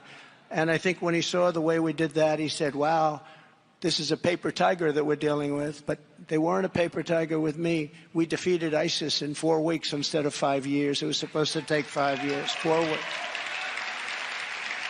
Within days of the heinous October 7th attack on Israel, Kamala Harris praised the anti-Israel protesters. You saw that, right? She praised them. She betrayed America's ally and sided with the radical fringe of her party, only for political gain, maybe for personal gain, I don't know. And this week, many of those Kamala Harris supporters burned American flags in the heart of our nation's capital and desecrated our monuments. Did you see? They sprayed very powerful spray paint into limestone. Magnificent, the lions, the bells, you saw it. And you know, when that gets into limestone, you never really get it out. You'll see it in 100 years from now. They desecrate it. And by the way, January 6th, well, what's happening to these people that have done serious damage? Have they been arrested? Are they in jail now, like the January 6th hostages? And when are they letting them out? You know, we had a great Supreme Court ruling 4 weeks ago that really should let most of them out. When are they coming out? They're still there. When are they coming out? Unlike liberal Kamala, I will support Israel's right to win its war on terror. You have to support that. Got to win. Got to finish it off. And instead of pandering to the jihad sympathizers and America-hating radicals, we will deport them. We will deport them very quickly. We have no choice. And they understand that. They understand that. I have many friends in the Middle East, many great friends in the Middle East. They understand it. In my next term, I will once again appoint rock-solid conservative judges who will protect religious liberty and not let Marxist lunatics rewrite our Constitution. In my first 4 years, we will totally transform the federal bench, appointing remember this, I appointed nearly 300 judges to defend the law and the Constitution as written. I defended this law, this Constitution. Then they say, he is not for democracy. I took a bullet for democracy. He didn't.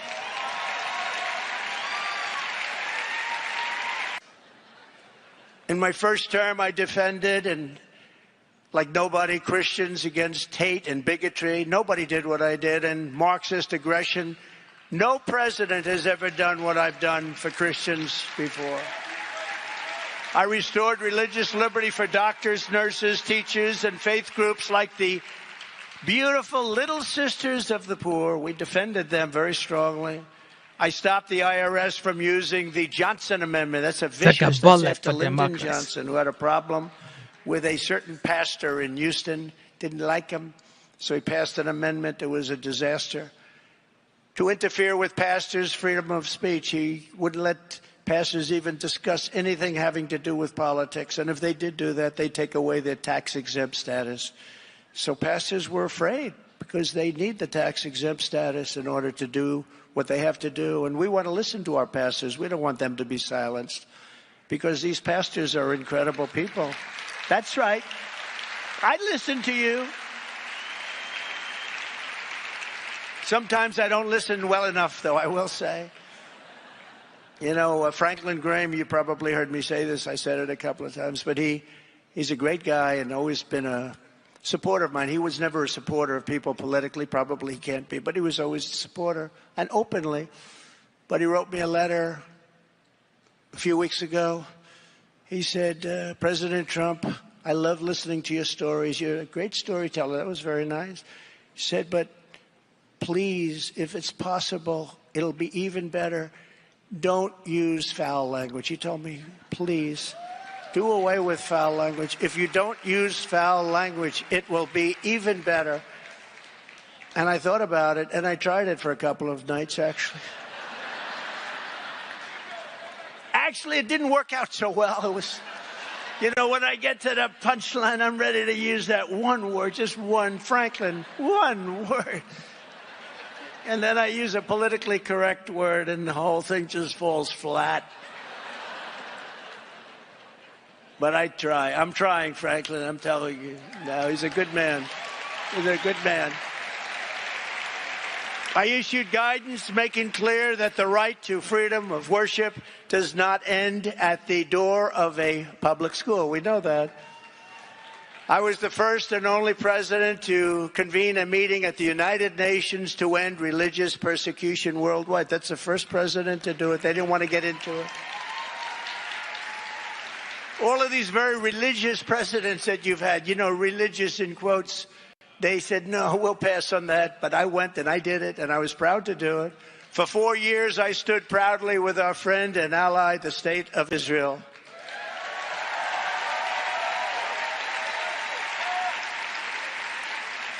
And for them and us, I withdrew from the Iran nuclear deal. We left Iran weak, broke, and unable to fund terror. And we would have had a deal if the election weren't rigged and stolen. We would have had a deal within the first week after the election. Instead, Iran is now a very wealthy country. They were a poor country. I said, nobody can buy from them. If you buy from them, you can't do business with the U.S. And China didn't buy, and nobody bought, and they didn't have the money to give to Hamas and Hezbollah. They had no money. They were broke. A Democrat congressman was on a show called Deface the Nation. Do you know? Ladies and gentlemen, it's Deface the Nation. You know, they spend millions of dollars with people to try and build up their name, and then Trump comes up, makes a speech. Look at all the television. Trump comes up, makes a speech, and you go Deface the Nation. So much for that PR campaign. But it's true. It is a defacing of the nation in many cases. The others are no different. ABC, NBC, CBS, they're all bad. But, you know, we have to bring back an honest press. If we don't bring back honesty in our press, this whole thing is not going to work. But I kept my promise, recognized Israel's eternal capital, and opened the American embassy in Jerusalem. It was a big deal. And got it built for $2 billion under budget. Took an old building and reconverted it for peanuts using Jerusalem stone. A friend of mine said, oh, I love Jerusalem stone. He's in New York. Big, rich guy. Every time I walk into his office, do you know what this is? I know it's Jerusalem stone. You tell me every time, oh, comes from Jerusalem. So now I'm building. I not only wanted to get it going, but I want to build it because I know I can get it built fast. And they had a building already. They were going to spend hundreds of millions of dollars to buy a site in Jerusalem. I said, wait a minute, don't we have something? We checked. Yeah, we always do, because we were there a long time ago. We were there sort of first, always by the post office, like I did in Washington. If you get a post office, it's always the first building that they put in years ago. It's always the best location. So I said, do we have anything? Yeah. I said, hey, listen to the people. We're going to spend $2 billion on building an embassy. I said, how much do you think we can do it for? We think we can do it for $350,000. So this, really, we're going to take an old building and reconvert it. I said, 300. It's the only time I ever said this. I said, honestly, it's too low. It sounds too cheap. I've never done that before. Usually I say, okay, let's make it 300, right? Let's make it 250. But I said, I think it's too cheap. It sounds terrible. Do it for under 500,000. Yes, sir. I said, any chance we can use Jerusalem stone? A friend of mine says it's very expensive. He goes, absolutely, sir. It's all over the place. We're in Jerusalem. So we built the whole thing out of Jerusalem stone. Can you believe it? And got it done for nothing. And it's beautiful. It's a beautiful embassy. And that was the capital of Israel. Every president for decades and decades promised that they were going to do that. Capital of Israel, Jerusalem. But I even got the building built. And we got it built. We had a beautiful opening. I went. It was a beautiful opening. And I had a young lady named Ivanka there. We had our great first lady there. We had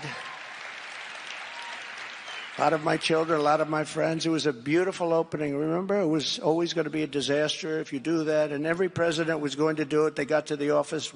They go into the White House. All of a sudden, they get hit by every side. They never did it. They never could get it off. I understand it. There was tremendous pressure not to do it. But I got it done. I got the building built, and it was a great thing. We opened it, and there were no problems, People said there were going to be big problems. There would be bloodshed all over the Middle East. It never happened. It never happened. And we had it recognized, Jerusalem, as the capital of Israel. It was a great thing. It was a great day, actually. I also recognized Israeli sovereignty over the Golan Heights. I never even said I was going to do it. I mean, the fact is, I've done more for Israel by far than any other president. Not even close.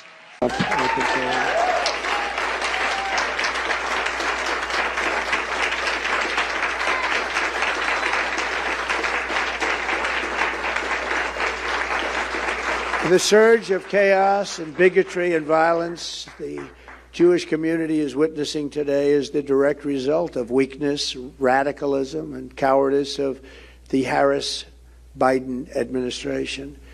Kamala Harris restored funding to the Palestinian Authority, as you know. She was the one. Thank you for tuning in to the live show. You know what time it is. It is your boy Genesis. Okay, all right. With that being said, we're gonna continue this tomorrow. Okay, in the morning. We're gonna stream in the morning. But yes, that was a good stream. Anyway, you guys are the best. Thank you to Mr. Busky. Thank you to every um moderator in the chat. Thank you to the veterans. Thank you to everybody who viewed. Tucker Towson. Tucker Towson? Is that Tucker Carlson? No. UFO Alien, RS, Kuka, Burrow, Whisperer. Anyway, thank you so much for tuning in. Instead of looking for perfection, seek for consistency. Never give up on yourself. Never give up on God. Believe in yourself. Okay. And just be kind to yourself, okay? Be kind to yourself. Be kind to yourself always. Never stop being kind to yourself. You guys are the best. Thank you so much. Thank you, thank you, thank you. Double tap your screen. Double tap your screen as you leave, okay? This is the vertical stream right here. I told you we're streaming vertically and horizontally. So this is the vertical stream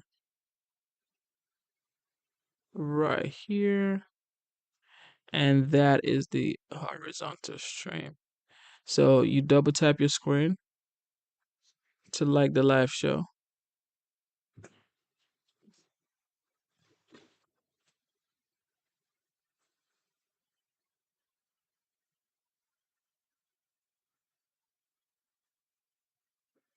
Kukoburo says you don't know why YouTube suggested this live, and yet you stayed till the end. That was just wild. That is just wild. Don't be ungrateful, bro. Come on. Come on. Don't be ungrateful, bro.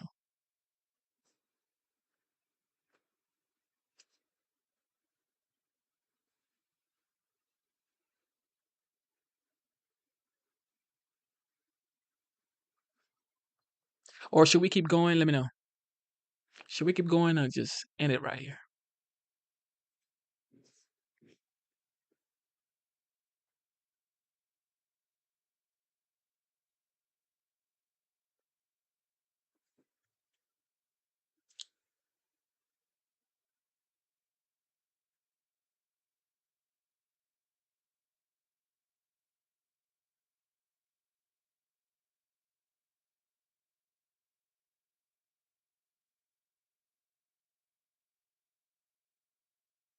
All right, Mr. Busky said keep going.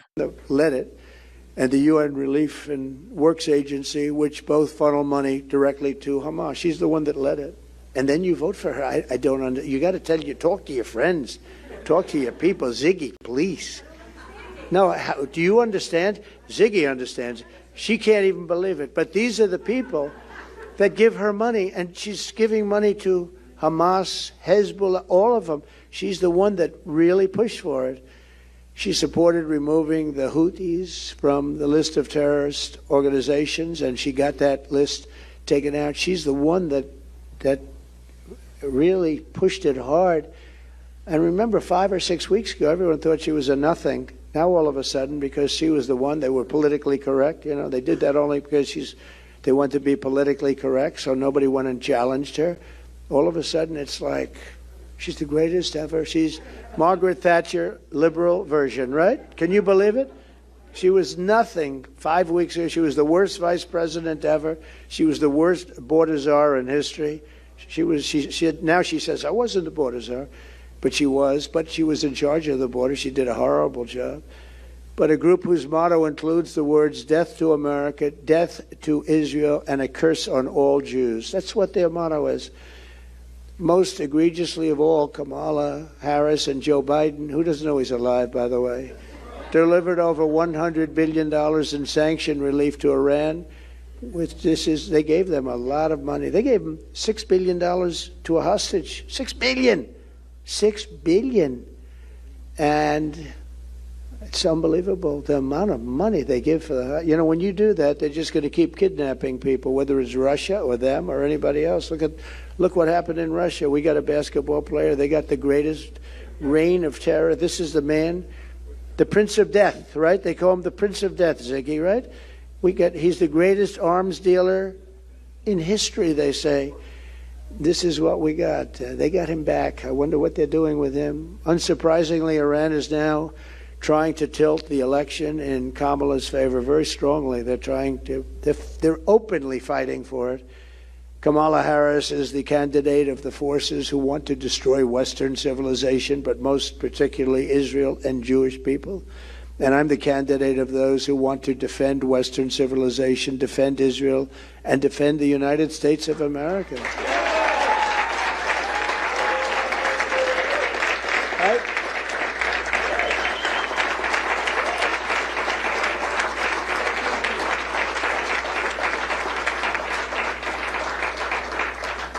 Kamala, I really don't call her Harris because nobody knows who Harris is. You say to people, Harris. Who the hell is Harris? Isn't it a weird deal? Nobody knows. Even me, I'm saying Harris. I'm saying, who is that? It's like, oh, Kamala, because at least people know who she is. But Kamala and Biden's weakness and indulgence of Israel's enemies directly enabled the monstrous October 7th attack on Israel. Would have never happened. They knew nothing was going to happen to them with Biden. The deadliest day for Jews since the Holocaust by far. Hamas slaughtered whole families, raped women, and burned Jewish civilizations alive and screaming. And we got to see the same video. It's incredible. And, you know, they actually deny it even took place. You have people that deny it ever took place. We do know that, right? They deny the Holocaust. But now you have a modern version denying that October 7th I've seen it. They say it never took place. A lot of these protesters say, I don't know if they believe it, but they've been brainwashed or something. They deny it ever took place. A lot of people say that, which is pretty amazing, actually. This evil atrocity would never have happened if I was president. Remember that. It never would have happened, and it didn't happen. There was never a threat of it. Nobody ever even thought about it. With us, there was zero chance of such an attack, yet almost before the blood of the October 7th victims was dry, and even as innocent civilians remained hostage in the hands of the terrorists, and they are rough terrorists too, rough.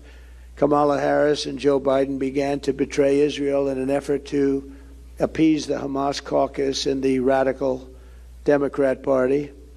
From the start, Harris has worked to tie Israel's hands behind its back, demanding an immediate ceasefire, always demanding ceasefire. It's like incredible, like they never saw what happened. That would only give Hamas time to regroup and launch a new October 7th style attack, whether it's in a year or 2 years or 5 months or 10 years, on innocent women and children. And the hostages are largely dead. I've been saying it for a long while. If you've been watching over the last few days, Hamas is really being difficult to negotiate with. And the reason is they're dead. Not all, but almost all, a lot. And I watched the way they grabbed that one young girl by the hair and dragged her in, the way they treated her. They're not keeping people around for now 3 years. They're not going to be taking care of them for 3 years, what they've done. And they're probably saying to themselves, we blew it, because everybody wants them to negotiate. They're willing to give them anything. All they do is they want their hostages back, right? They want their hostages back, and Hamas keeps saying, oh, the hostages are gone. They're probably saying to themselves, why did we kill everybody? But I think you're going to have very few people left. You're going to have a lot of them. A lot of people that they think are alive are not going to be alive. These are very savage people. Just last week, Kamala even said she would consider imposing a full arms embargo against Israel, one of the closest allies in the world of the United States. This is unthinkable. She said that. She wanted to impose an arms embargo on them like they did nothing wrong. It's not believable. Under no circumstances should a radical extremist who flirts with an embargo against Israel, a major embargo too, just a complete embargo, Israel to get nothing, ever become commander-in-chief of the U.S. military. You know, once the enemy sees if she was ever in there, they will take advantage of Israel beyond. The biggest strength that Israel has is they know that, like with me or somebody else perhaps, but fewer and fewer people, but they know with me that they have total protection. They will not know that if this other one gets in. They know that, they almost know certainly that they will have no protection, and that it will almost considered a benchmark in the people that she's dealing with. This is a radical left lunatic that we have running for office, and I'm trying to brand her as such, because if I don't, you know, they get a lot of support. They get a lot of money coming in from lots of bad places. So we have to win the election. When I'm back in the Oval Office, I will support Israel's right to win its war on terror. They have to have a right to win the war.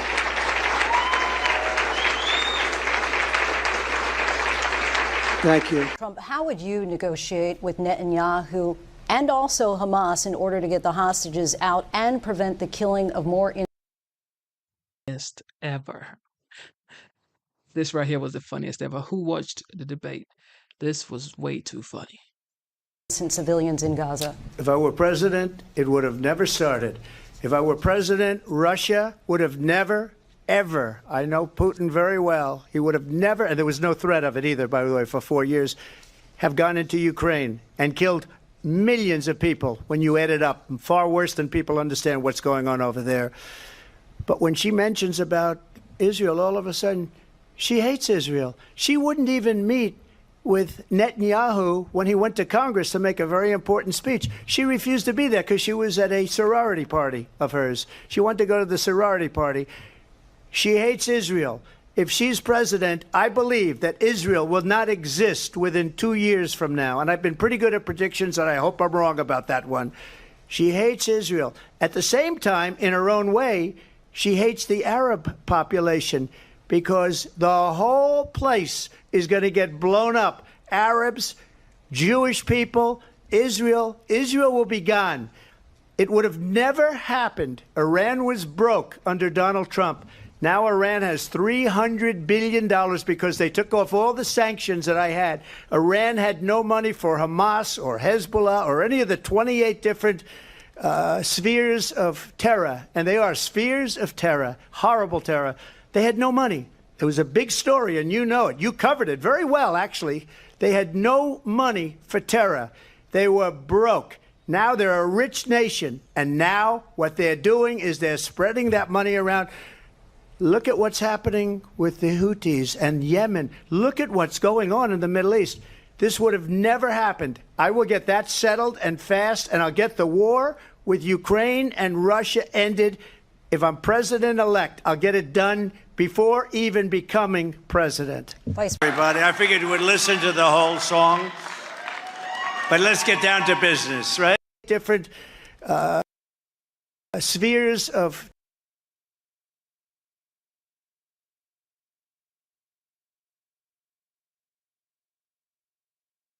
Y'all see her face? Look at her face. Look at her face. Oh my Lord. terror, and they are spheres of terror, horrible terror. They had no money. It was a big story, and you know it. You covered it very well, actually. They had no money for terror. They were broke. Now they're a rich nation, and now what they're doing is they're spreading that money around. Look at what's happening with the Houthis and Yemen. Look at what's going on in the Middle East. This would have never happened. I will get that settled and fast, and I'll get the war with Ukraine and Russia ended. If I'm president-elect, I'll get it done before even becoming president. Everybody, I figured you would listen to the whole song, but let's get down to business, right? Let's get down to business. And I want to thank Miriam. This is a great woman, a really great woman who loves Israel, loves the Jewish people. And she's really a special person, so I very much appreciate that she was here to introduce. Thanks also to the Israeli-American Council and CEO, my former special envoy to combat anti-Semitism, who did a phenomenal job. Where is Mr. Carr? He's around here someplace. Where is he? Great job. Great job. Thank you very much, Eva. Co-chairs Avi Almozlino and Tal Schuster. Thank you. We have the honor of having a very powerful man with us right now. He's the Speaker of the House, and he's really doing a good job. Mike Johnson. Mike. Thank you, Mike. Thank you, Mike. Thank you. And one of the very top people in Congress. She's like a rocket ship. She's going up so fast. She totally destroyed the president of Harvard, you saw, with the big glasses, those big glasses. She asked her a simple question, and that was the end. She didn't get a very good answer. Actually, sounded a little bit like Kamala. But a really special person doing a phenomenal job in Congress, Elise Stefanik.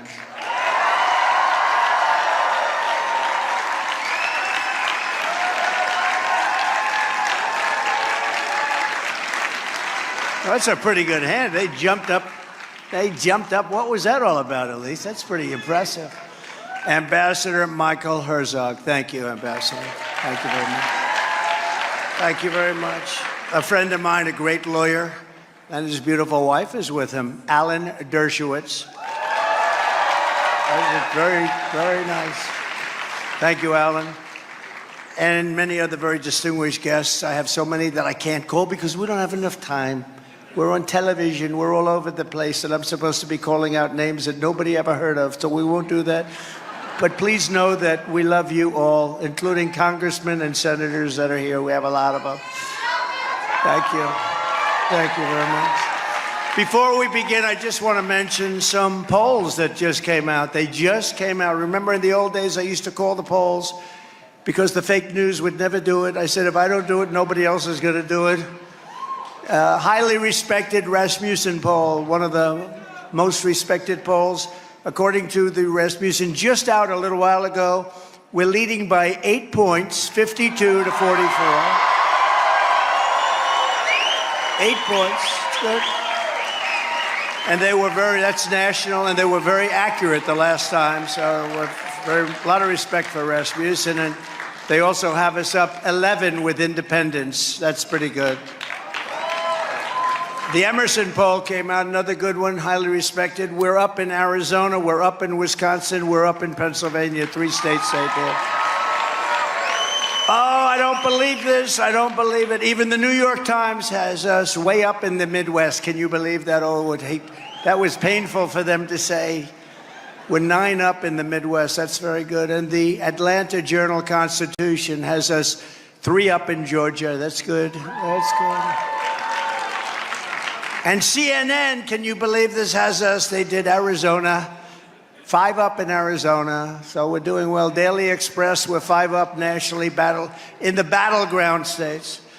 So 47 days from now, we're going to defeat Kamala Harris. We're going to take back our country, and we're going to, quite simply, make America great again, right?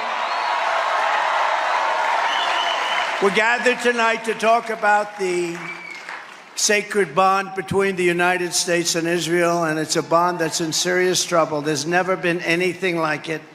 I believe that we are closer to World War III than at any time in the history of this country since the Second World War. There's never been anything like this period of time that we're going through, and we have leaders that are grossly incompetent. They have no idea what's happening.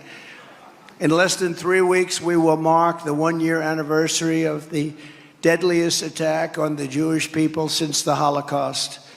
On October 7th, Hamas terrorists slaughtered more than 1,200 Israelis, including men, women, children, and even little beautiful babies. They tortured, wounded, kidnapped, and horribly maimed thousands more. What a horrible time. Unthinkable. Could not have happened if I was president. Would not have happened. You know that. Iran had no money. There was no money for terror. 28 terror organizations, including Hezbollah and Hamas, they had no money. There were lots of stories about it. We had no terrorism during the Trump administration. Remember that? Tonight we honor the memory of all who lost their lives in the October 7th attacks, and we pray to God that Israel will redeem their deaths with ultimate victory over those who wish to destroy it.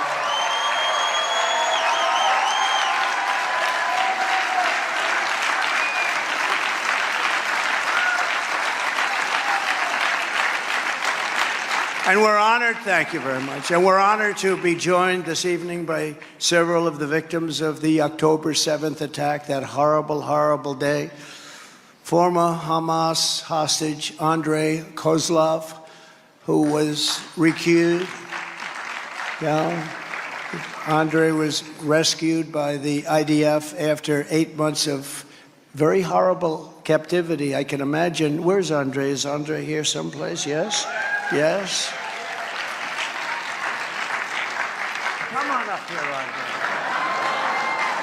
He's got more courage than I have. Come on up here.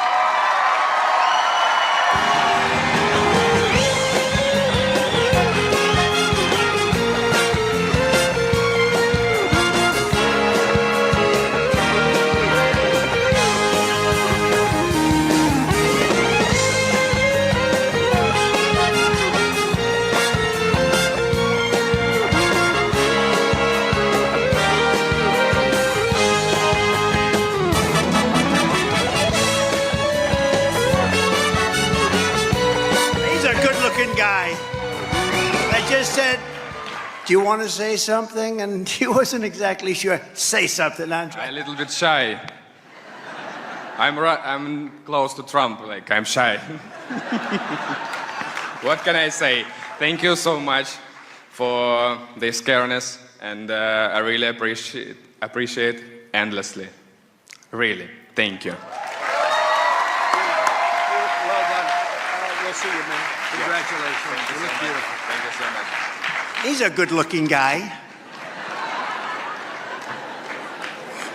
Also with us is Dede Simchi, the father of Guy Simchi, who was murdered on October 7th.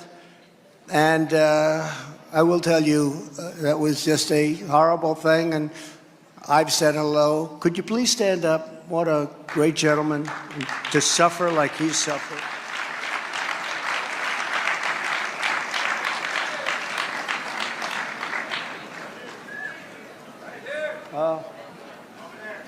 Thank you very much. I appreciate it very much. I appreciate it very much. Would you like to come up? We'd love to honor you. Would you like to come up? Come on up. Come on, in honor of your boy. In honor of your boy.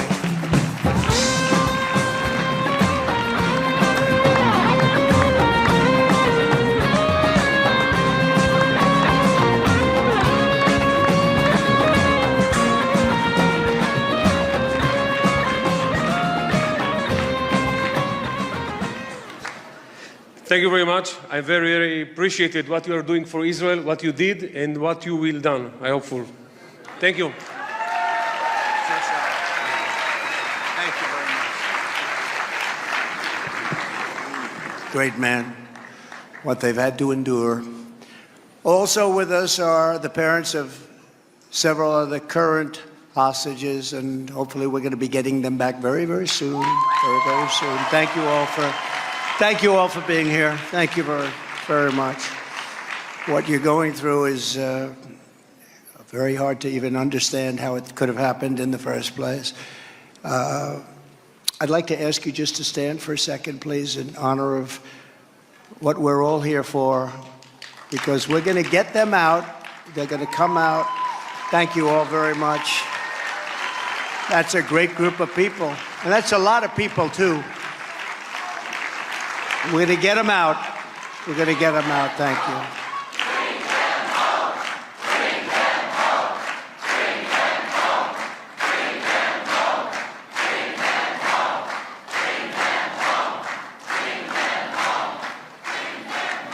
Thank you very much for being with us, and we pray for you, and somehow it's going to work out. We're going to get it to work out. And this evening we repeat the vow that we have kept in our hearts since the terrible day in October.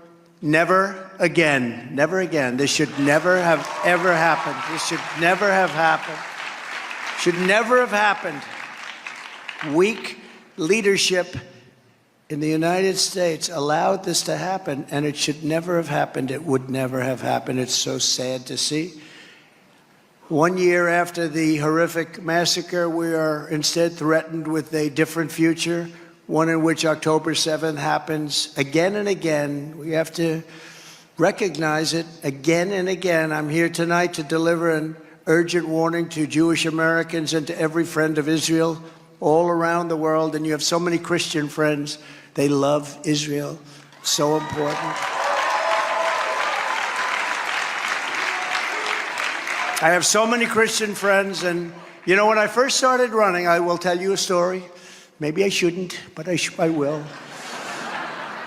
I was campaigning in 2015 in Iowa in a very Christian area, and there were about 6,000 people, and it was in a church, and they were very religious Christians. And the father, the minister, and a few others were there, and they said, "Sir, would you please say something great about Israel?" I said, "Say it again. Say it again," because I didn't realize, you know, in the old days, it wasn't like this. He said, "If I say something good about Israel, that's not a positive for this particular group, is it?" "No, sir. If you say something good about Israel, they'll love you." I said, my, things have changed. How things have changed, right, Miriam? So I was a little bit circumspect, to put it mildly. And I went out there, and that place went wild because they liked me right from the beginning. I don't know why.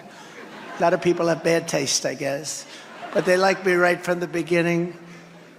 And I said, we love Israel, and we will save Israel, and we will fight with Israel. And the place went wild. I said, what the hell is going on? They love Israel. I hate to say it. Sometimes they love Israel much more than Jewish people in New York love Israel. Alan Dershowitz knows that.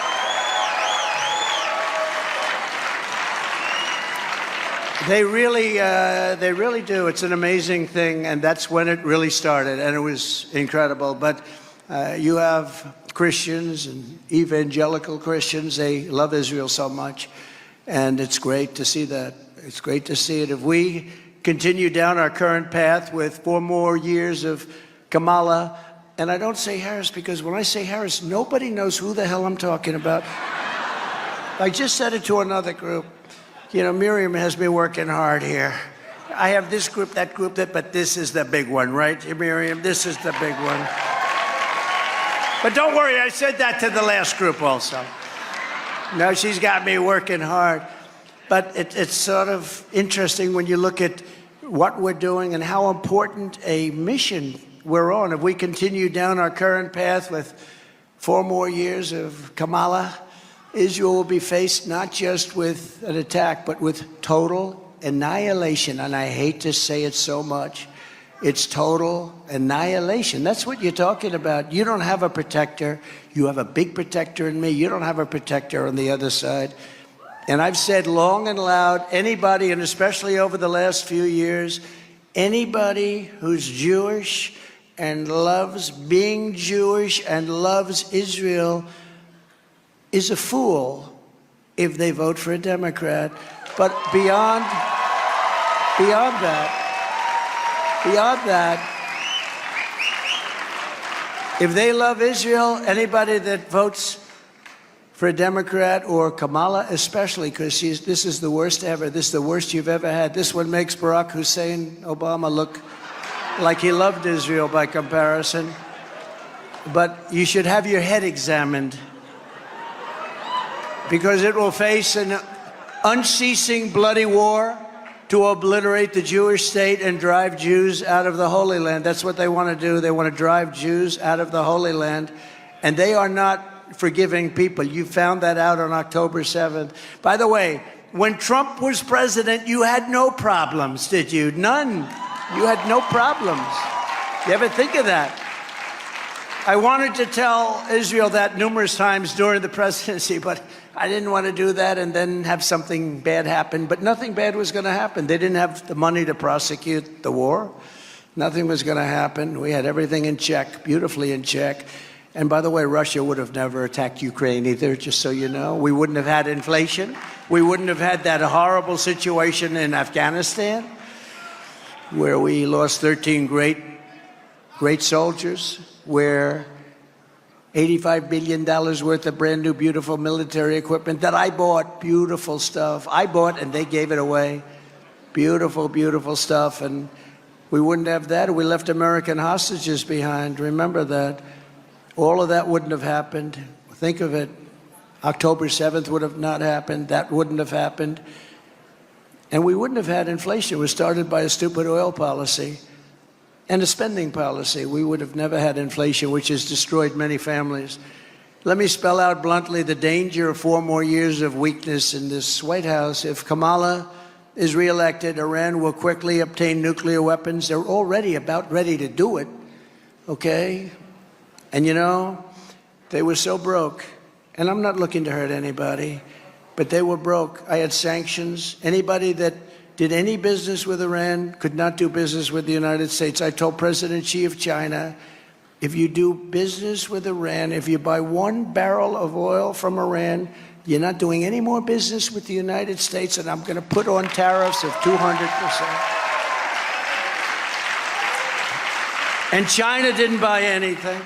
And other countries likewise, other countries. Thank you. Thank you very much. Thank you very much.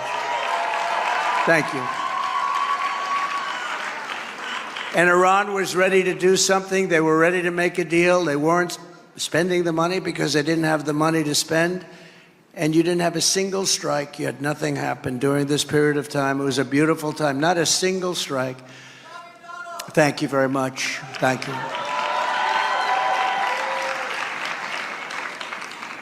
So Iran will right now quickly obtain nuclear weapons capable of killing millions and millions of people. Jewish people, non-Jewish people. There's no discrimination with nuclear weapons, you know that. And the power is unbelievable. And I know because I renovated, fixed, and bought brand new nuclear weapons. We have the greatest nuclear stockpile now. But I hated to do it because the devastation is nothing. This will be Third World War if it happens, and we're relying on stupid people. If it happens, this will not be 2 army tanks going back and forth and shooting. This will be, again, obliteration. This could be world obliteration. And we have to get back to common sense, and we have to get back to good leaders that are respected by the other side. Our leaders are not respected by Russia. They're not respected by China. They're not respected by Kim Jong-un of North Korea. They're not respected, frankly, by anybody. From behind this nuclear shield, the regime will be free to unleash its militant terror brigades to turn the Jewish homeland into hell on earth. They've already started with October 7th.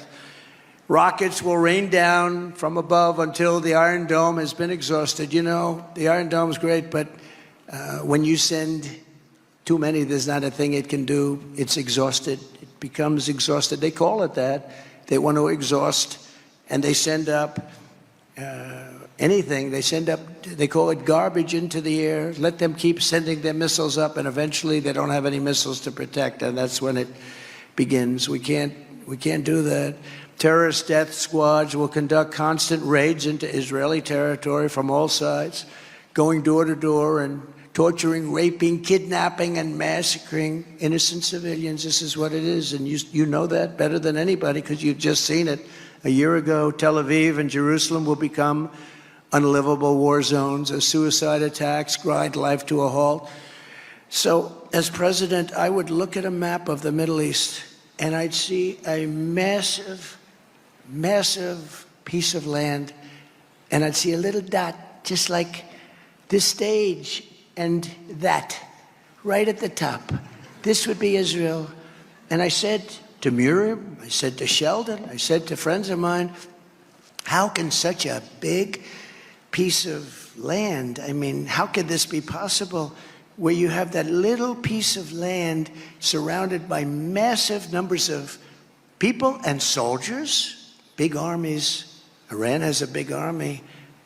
Big mistake when another administration took out Iraq. You know, you had two for centuries. They would fight each other under different names, under religion, but they were the same strength. And they'd fight and fight and fight, and then they'd relax, and then they'd fight and fight and fight. This went on for centuries. And then somebody who wasn't a very smart person eliminated one of the sides, and the other one was left with nobody to fight.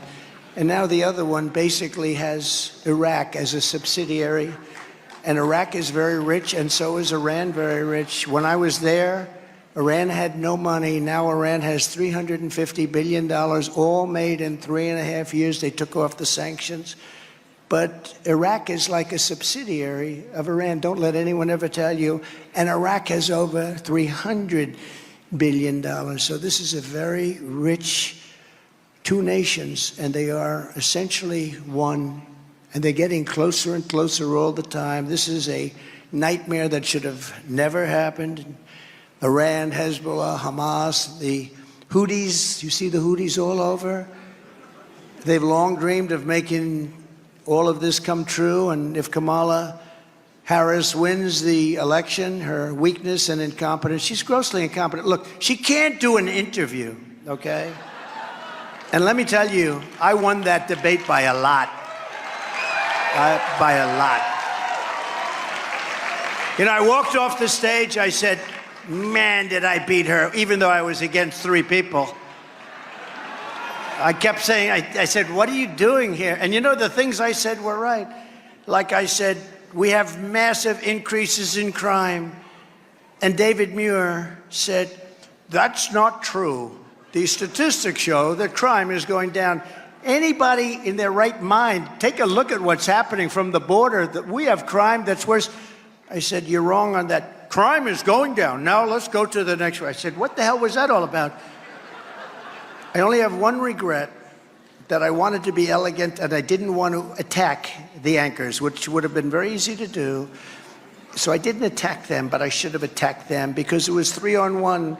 It's like a basketball game, 3-on-1. It's very hard. But we did well. And you know what? Since the debate, we're getting great kudos because they're analyzing the debate. They say, you know, Trump was right. I was right on everything. She made up all these stories, the bloodbath story. She made up all of these stories. It's disgraceful. And that's the problem we have. We have a fake media. And so we have to fight harder, and we have to be stronger, and we have to be much smarter.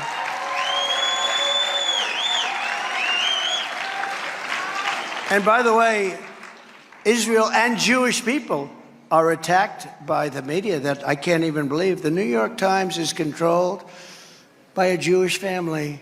I don't think there's anybody worse to Israel than the New York Times is. I read articles about Israel that I know are false.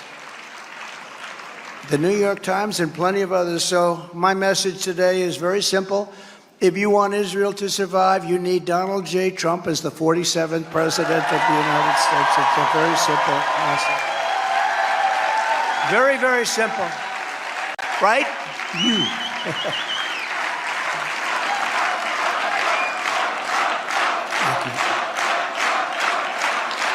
Thank you, everybody. Under my leadership, America will once again stand shoulder to shoulder with our friend and ally, the State of Israel. Right now, all they do is fight the State of Israel. Don't do this, don't do that. I will support the same people that gave us Afghanistan are telling you what to do, by the way, which every one of those generals should have been fired. You know, I knocked out ISIS in 4 weeks. It was supposed to take 5 years. I did it in 4 weeks. I had great generals. We have the greatest army in the world. But not the people that are on television. These are people that don't know what the hell they're doing. They should have all been fired. I will support Israel's right to win its war on terror, and it has to win it fast. Will you please win it fast? Win it, but you have to win it fast if you can. And I was always, thank you very much. I will always defend Israel's fundamental right to exist as a Jewish nation in the Jewish homeland. That's what it's about, isn't it? But remember this, you're under attack like never before. There's never been a time like this that people can remember. This was a period, they say, if you read, and I find it very interesting, but this was just before the Holocaust. I think there's a very great similarity because nobody can believe what's been happening. If Kamala Harris wins instead of the most pro-Israel president ever, which I have been already declared to be, you will have the most anti-Israel president by far, far worse than Barack Hussein Obama. Over the past 12 months, Kamala Harris has repeatedly demanded an immediate ceasefire to save Hamas. She wants to save Hamas. Meanwhile, she and Biden deployed U.S. military to build a $230 million pier to resupply Hamas. The pier didn't work out too well. Every time there was a little rough weather, the thing got ripped apart. Those of you in the real estate business know what I'm going to say. Those contractors made a hell of a lot of money. 230 million every time there's a little rain. It blew apart. Wonderful job. This was not General Patton's bridge. General Patton knew how to build them. He built them fast and cheap. Kamala Harris has even suggested that she would consider imposing a full arms embargo against Israel, and what she wants to do. One thing about politicians, like she wants to defund the police, she wants to do all these things, no fracking, you know, now she wants fracking, no fracking. For 20 years, there will be no fracking. And then she's a chameleon. He said, that's true. She just yesterday reaffirmed her support for blocking major arms shipments, as you know, to Israel. She blocked them. If these are positions Kamala Harris takes before the election, just wait to see what she would do after the election. You won't have a country left. Israel will be doomed. I really mean that. Israel will be doomed. And, you know, I said to Miriam today, I said, you know, they have to go through a little tough love here today because we have to tell the facts. Israel will not exist within 2 years if she becomes president. And what a difference a president makes, big difference. Just 4 years ago, when I left office, the United States and Israel were safer, closer, and stronger than they have ever been before, by far. Under my leadership, we totally obliterated the ISIS caliphate. We terminated its founder and leader, al-Baghdadi. I withdrew from the horrendous Iran nuclear deal and imposed the toughest ever sanctions on the Iranian regime. They had no money. They wanted to make a deal. The saddest part, they had no money. They wanted to make a deal. And these guys came in and they never made a deal. You could have made any deal, but now they're rich again because he took all the sanctions off and everybody started buying, in particular China. China went from buying nothing under Trump to buying billions and billions of dollars of oil a month. I withdrew from the anti-Semitic UN Human Rights Council, which was a big thing. I sanctioned the anti-American and anti-Israel radicals of the International Criminal Court. Many of you know what that meant. That was a big deal. I defunded the Palestinian Authority and choked off all of the money to Hamas. Don't forget, nobody ever did that. I said, how much are we paying them? Almost $1 billion, sir. I say, they treat us so disrespectfully.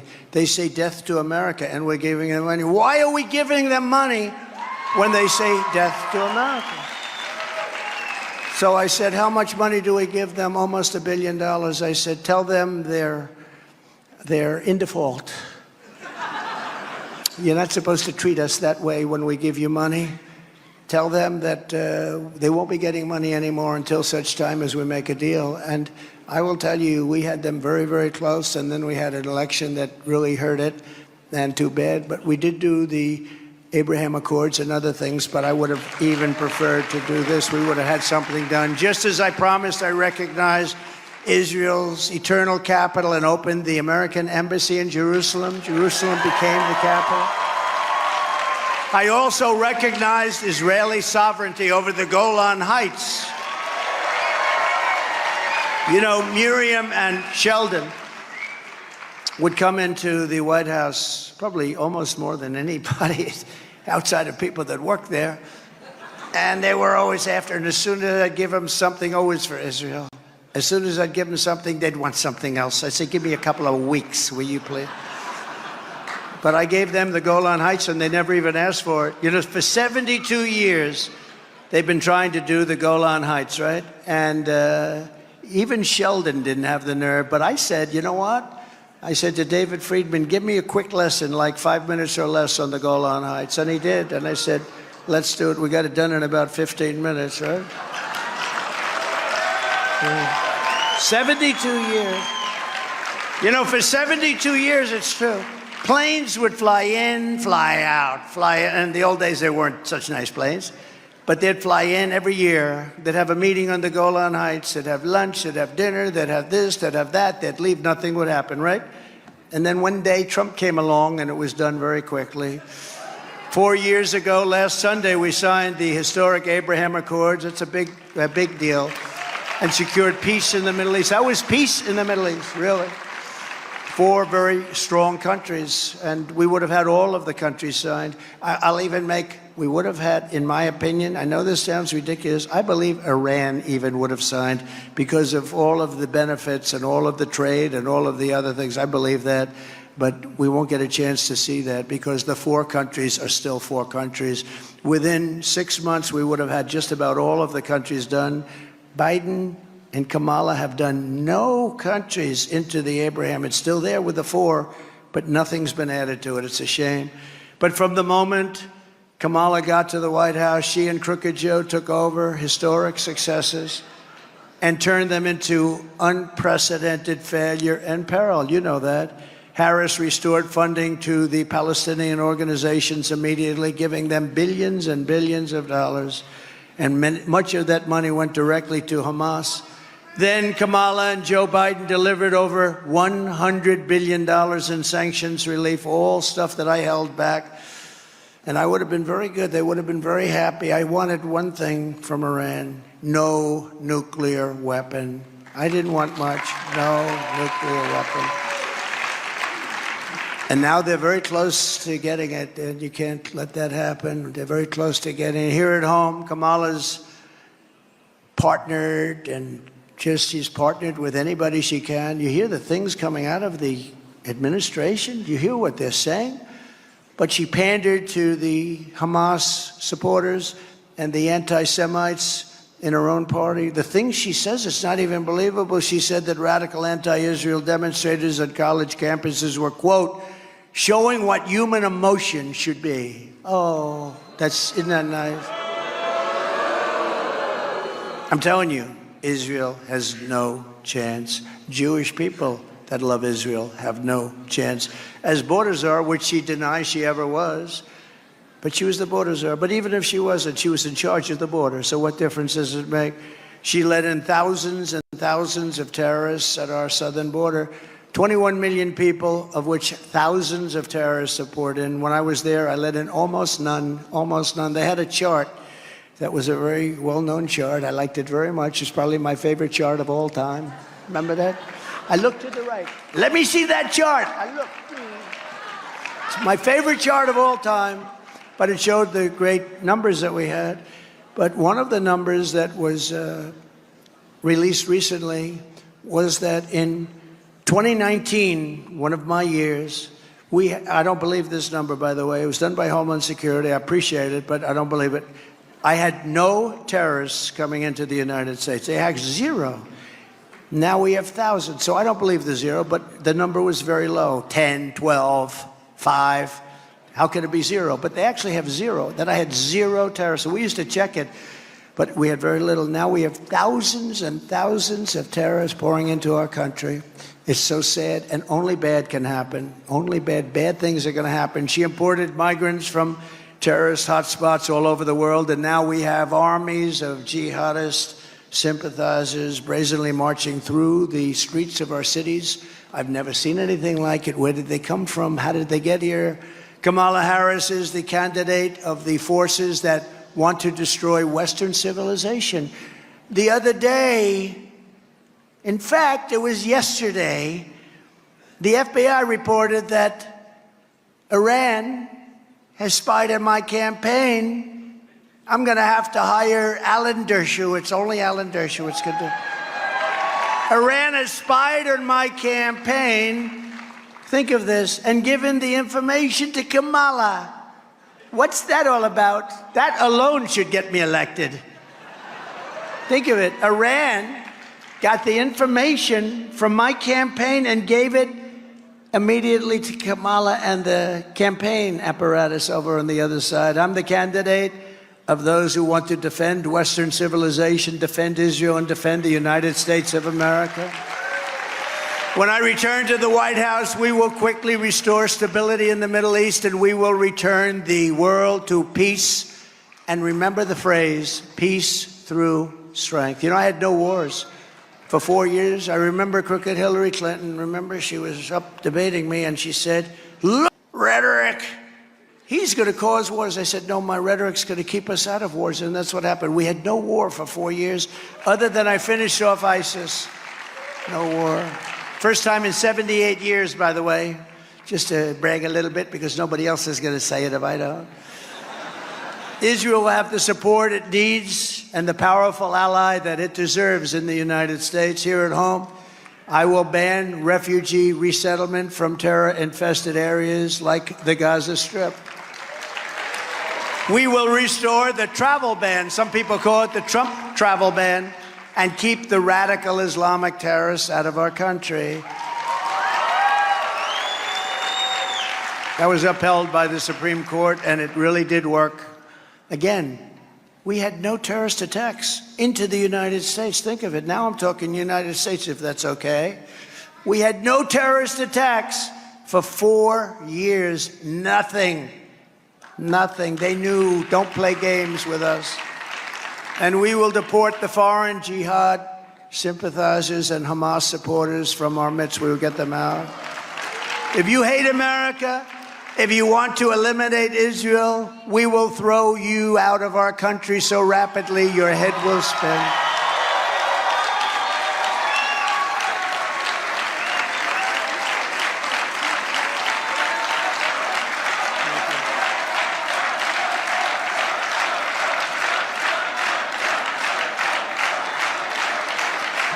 going to get them back.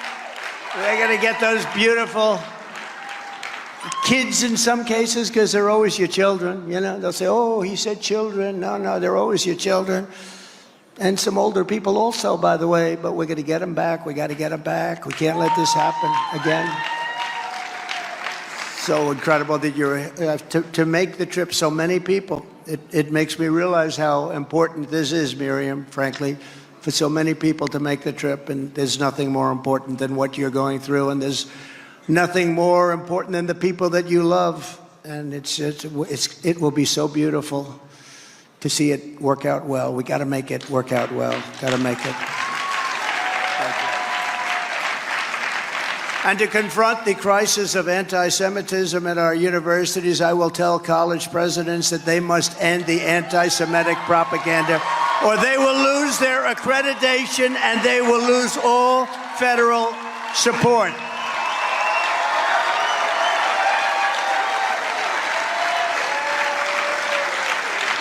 Thank you. Thank you very much. Thank you.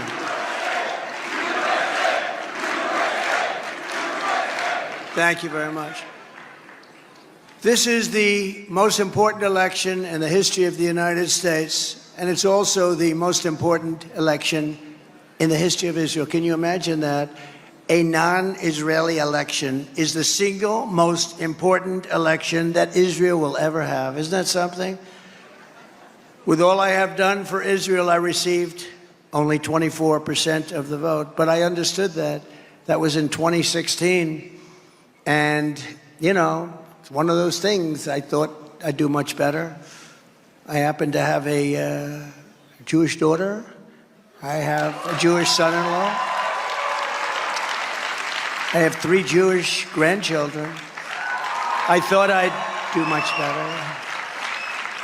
But I only got 24%. Think of that. And then I became president of the United States and was the best president ever for Israel and for the Jewish people by far. Nobody was close. I gave them Golan Heights. I gave them the Abraham Accords. I recognized the capital of Israel and opened the embassy in Jerusalem. And most importantly of all, I terminated the Iran nuclear deal, which was the worst deal ever made in the history of Israel, in the history of the Middle East. I was there 4 years, gave them billions and billions of dollars. I was the best friend Israel ever had. And still in 2020, now I've done all these things, so now Jewish people have no excuse. I got 29%. I went from 25 to 29%. Think of that. Honestly, you didn't treat yourselves well. You didn't. It was a terrible thing. And what made me even more upset about it is the current polling has just been announced. Now, I just announced the polls and I'm now polling at about 40%. That means 60% of Jewish people are going to vote for Kamala or a Democrat. And honestly, you ought to have your heads examined. You ought to have your heads examined. And those votes may be necessary for us to win. I say us to win because we're in this together. But who are these people? Who are the 60% that would vote? And I really believe that bad things, very bad things are going to happen. And I'll put it to you very simply and as gently as I can. I wasn't treated properly by the voters who happen to be Jewish. I don't know, do they know what the hell is happening? If I don't win this election, and the Jewish people would really have a lot to do with that if that happens, because at 40%, that means 60% of the people are voting for the enemy. Israel, in my opinion, will cease to exist within 2 years. And I believe I'm 100% right. You know, there's a hat that comes out, Trump was right about everything, and I believe I'm right. And that's a hell of a thing to say, but I believe I'm right. If I do win, Israel will be safe and secured. We will stop the toxic poison of anti-Semitism from spreading here. All over America, it's spreading. It's spreading like it's never spread before. I've never seen anything like it. I really believe it would be obliteration, and it'll happen quickly, too. It's very close to happening. With your vote, we will reject anti-Semitism in our schools, reject it in our foreign policy. We will reject it in our immigration system. But all of that starts with rejecting Kamala Harris at the ballot box this election. Number one, she doesn't know what the hell she's doing. She doesn't know. She can't do an interview. How do you think she'll do against President Xi? She can't do an interview. And I'm not even saying she's stupid for not doing that, but her handlers know what they're doing. Can't have it. We went through 4 years of that. We can't go through another 4 years of that. Together, we will save the United States of America, and we will save the state of Israel on November 5th, 2024. It will be the most important day in the history of Israel.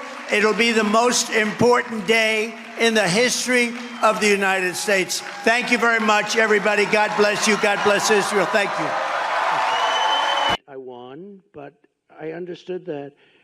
And then I became president and was the best president ever for the people of Israel and for Jewish people, the best president ever.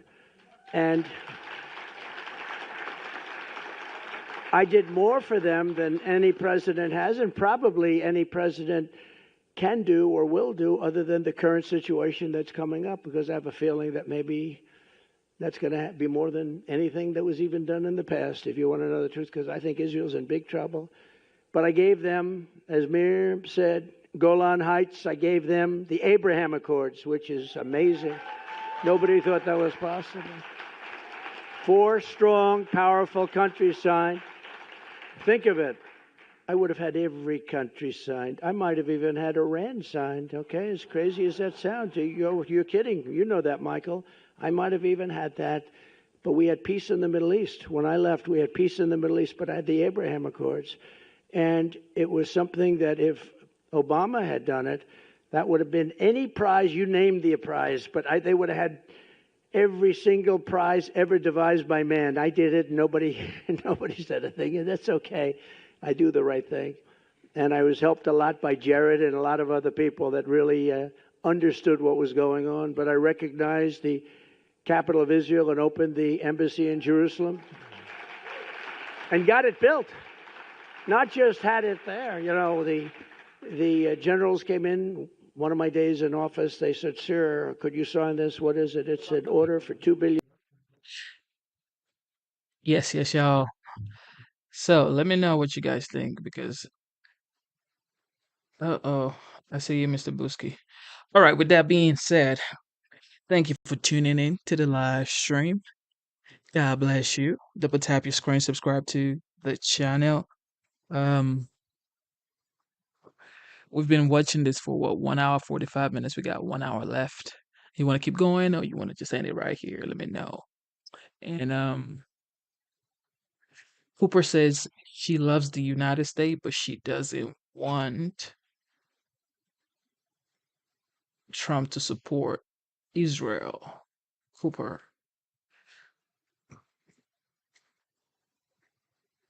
says she doesn't want Trump to support Israel. Why? Cooper, can you elaborate why?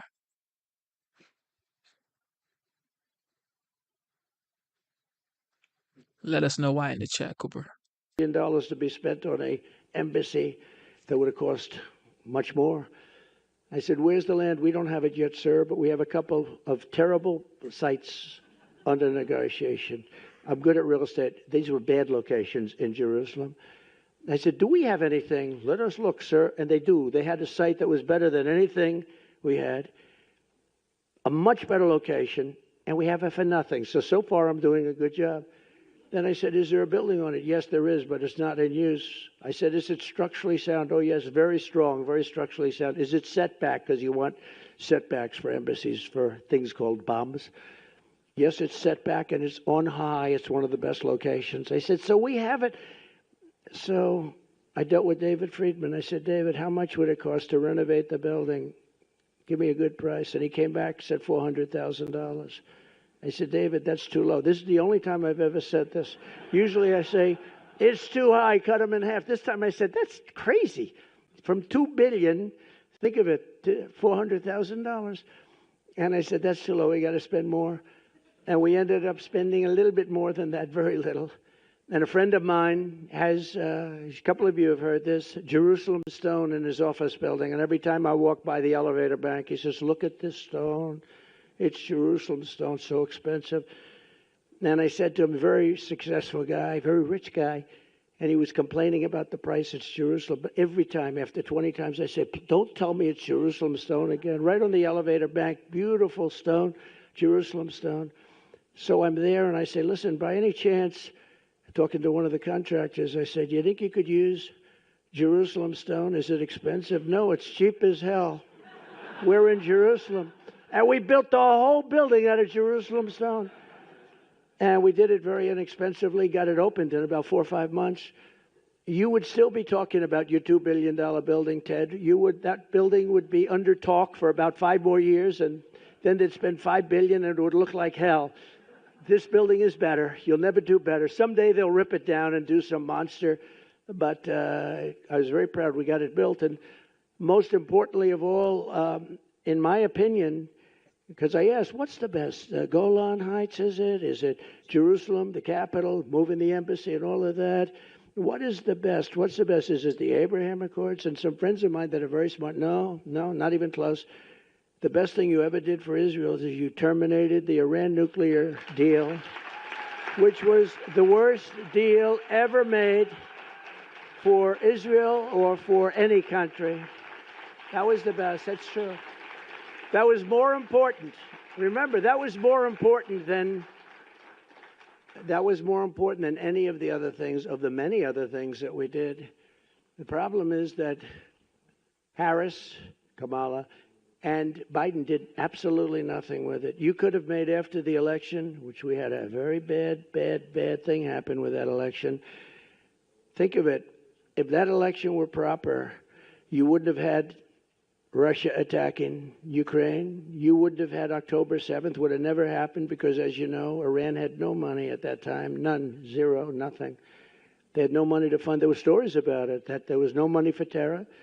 You wouldn't have had inflation. You wouldn't have had that horrible leaving of Afghanistan in such a way, not the leaving because we were ready to leave. We would have left before them, but we were leaving with strength and dignity. That was the worst.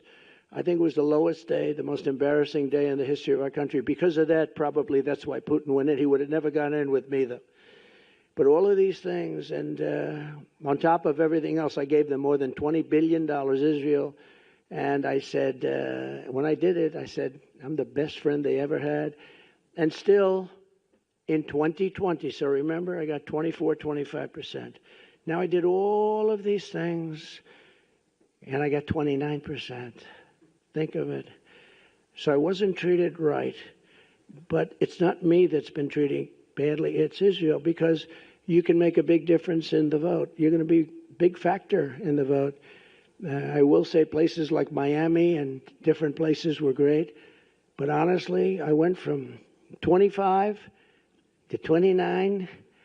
And based on what I did and based on my love of the same love that you have, I should be at 100. I should be at 100. But let me give you the bad news. A poll, I just told you how good the polls are, but we need every vote we can get. The current polling has me with Jewish citizens, Jewish people that's supposed to love Israel. After having done all of that, having been the best president, the greatest president by far, a poll just came out. I'm at 40%. That means you got 60% voting for somebody that hates Israel. And I say it's going to happen. It's only because of the Democrat hold or curse on you. You can't let this happen. 40% is not acceptable because we have an election to win. So after all of this, I went from 29 to 40%.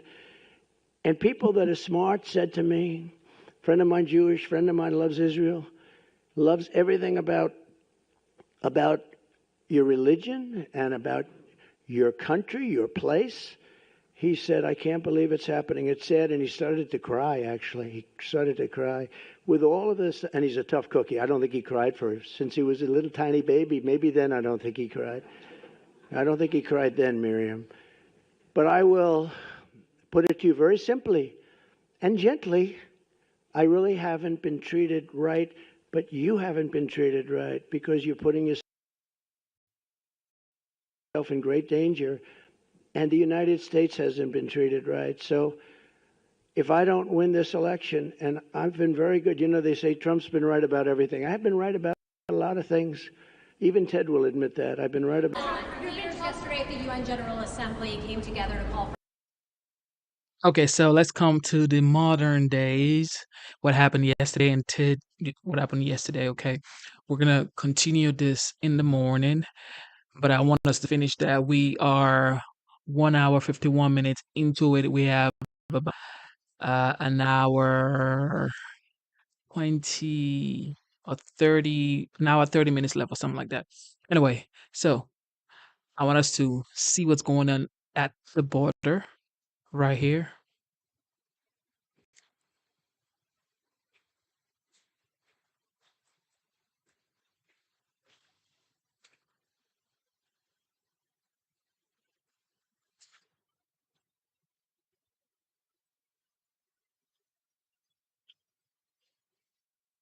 Alicia, for more on this, let's bring in Texas Department of Public Safety Lieutenant Chris Olivares and independent journalist Auden Cabello, who I've spent a lot of time with both of you gentlemen, and from the fentanyl, from the drugs, to the TDA, violent Venezuelan gang members, to children, unaccompanied minors coming across. We've seen and will play for you of that video that LT you had of the 10-year-old. But breaking news right now, we have the pictures of a 5-year-old that was being smuggled yet again in Maverick County. What can you tell us, LT?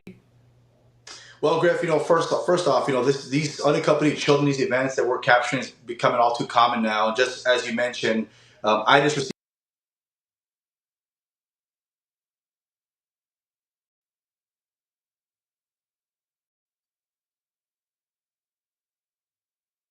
information and some photos of a 5-year-old little girl that was smuggled across the border in Del Rio yesterday. And one of those images there, you can actually see the criminal smuggler from Mexico carrying the child across the Rio Grande River, and then was picked up by a smuggler who was then transported to a hotel. Now, our state troopers, our investigators were at the right place at the right time when they were able to capture the child and that smuggler you see in the photo right now, arriving at the hotel. And we were able to intercept and rescue that child, a 5-year-old, as I mentioned. And of course, as we went through the investigation, we spoke to the mother. The mother is a permanent resident here in North Carolina from Mexico. And she said that she paid $8,000 to a criminal organization to get her child across the border. Now, I think this really highlights the inner workings between families and legal guardians and people that are trying to get their children across the border by, having this coordination with criminal organizations in Mexico and also in the United States, and how it works between smugglers in the United States and criminal smugglers in Mexico. So it's a really devastating and really sad, story chain of events that we're seeing. I mean, I shared multiple videos throughout the week of a 2-year-old and a 10-year-old that were brought across the border by themselves.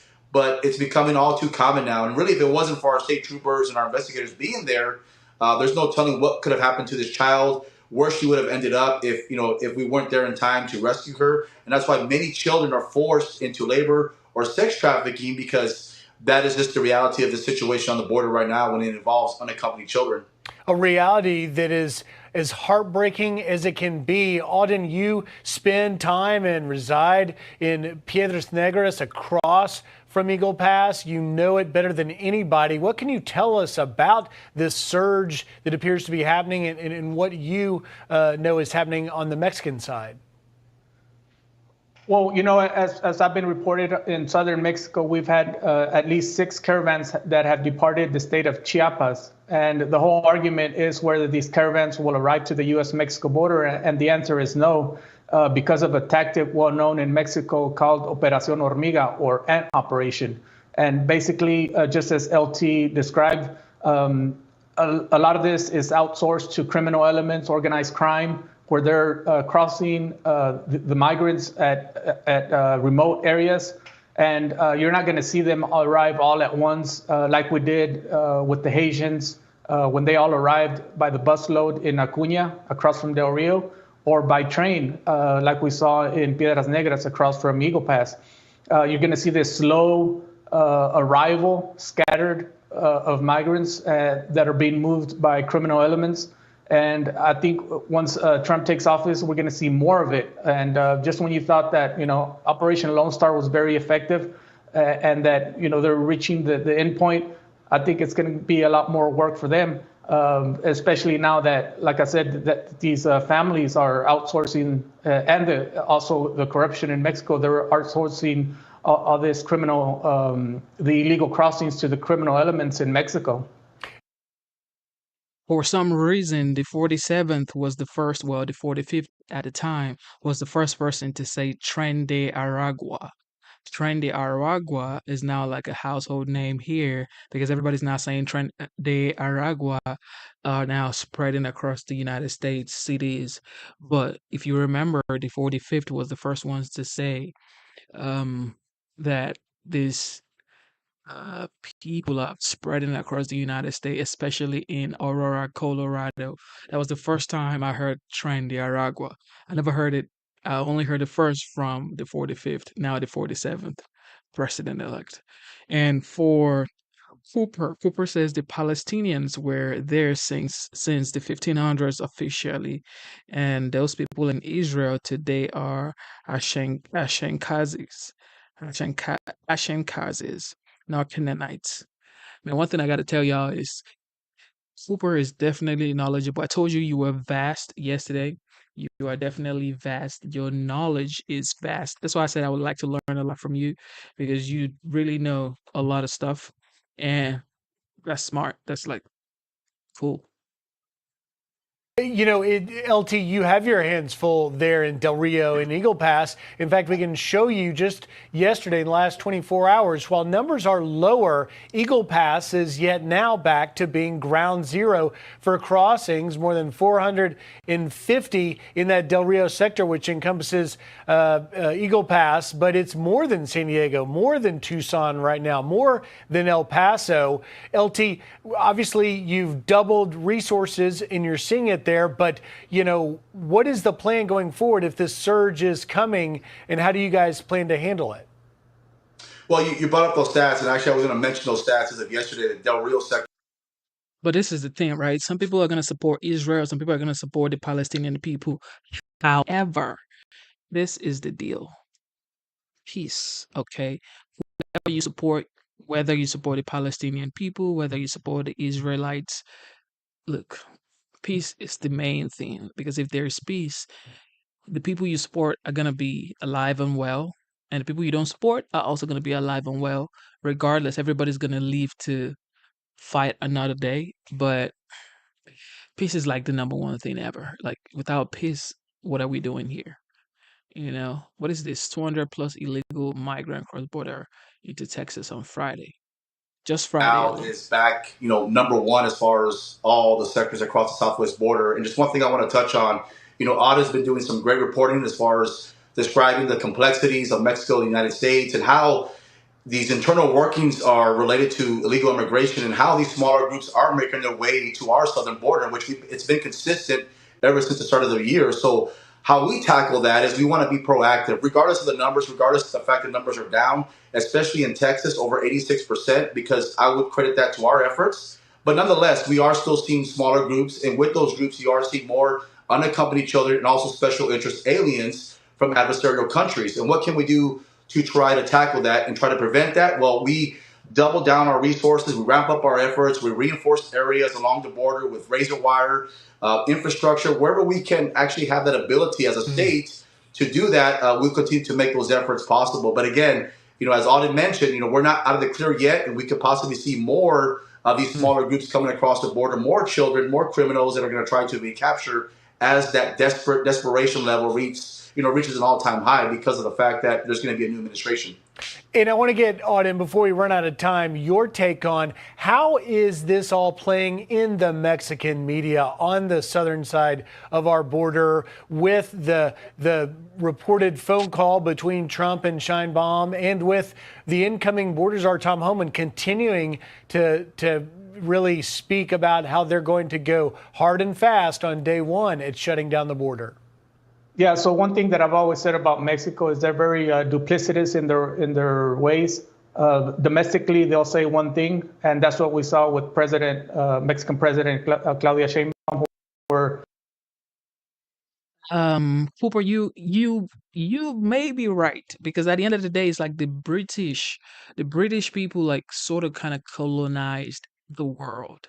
The British sort of colonized Earth because I know a lot of countries, especially Nigeria, was colonized by Britain and the United States as well. So it's like England colonized a lot, probably more than half of the world, like half of the Earth. That's just wild. How does that even happen? domestically she publicly read out the letter that she sent to President Trump. And then we saw the statement from President Trump saying that the border was closed. So there's this disparity of messaging, but the reality on the ground in Mexico is that they also see an uptick in violence. You see the cartel fighting in the state of Sinaloa and also in Tamaulipas, and that's what's pushing these unaccompanied children and the CIAs, the special interest aliens, through the state of Coahuila. And that's why I've been predicting that we're going to see more of it. And the Mexican media, the messaging, like I said, it's quite different than what the U.S. media is reporting. One single phone call is not going to solve this situation. I think the battle is ahead of us. The battle is ahead, and we will be following. Anyway, thank you guys for tuning into the live stream. You guys are the best. Thank you, thank you, thank you. Instead of looking for perfection, seek for consistency. Never give up on yourself. Never give up on your dreams. Never give up on God. Believe in yourself. Believe in your dreams. And believe in God. God bless you. Thank you to the veterans in the chat. Thank you to the moderators, Cooper, Mr. Busky. God bless you. God bless you. God bless you. God bless you. Thank you, thank you, thank you. All right, I hope you have a wonderful day. Today it is currently 4:10 a.m. Jake from State Farm. Shout out to Jake from State Farm, bro. Jake from State Farm. I see you. Yes, man. Uh, okay, guys, we gotta go. Okay, it is 4:11 a.m. and today's date is the 1st of December. I mean, think about it. We just celebrated New Year's like 2 days ago in my mind, and now it's currently the last month of the year. Do not waste your time, guys. Your time is valuable. Make sure you do all you can to get your time back because time never waits for nobody. You can lose money, you can lose relationships, you can lose property, you can lose credits, you can lose whatever, but you can never ever get your time back. Once it's gone, it's gone. There's nothing you can do about it. So fight, man. Just fight for your time because your time is too valuable. Like everybody's goal should be trying to get their time back because that time you've wasted doing what you're not supposed to be doing rather than pursuing your goal, pursuing your dreams, pursuing the things that the universe has brought you here to do. You are wasting time.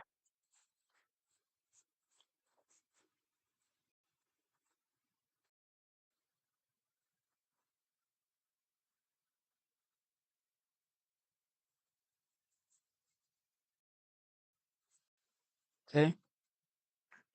Time is the most valuable commodity. So please, oh, this is why.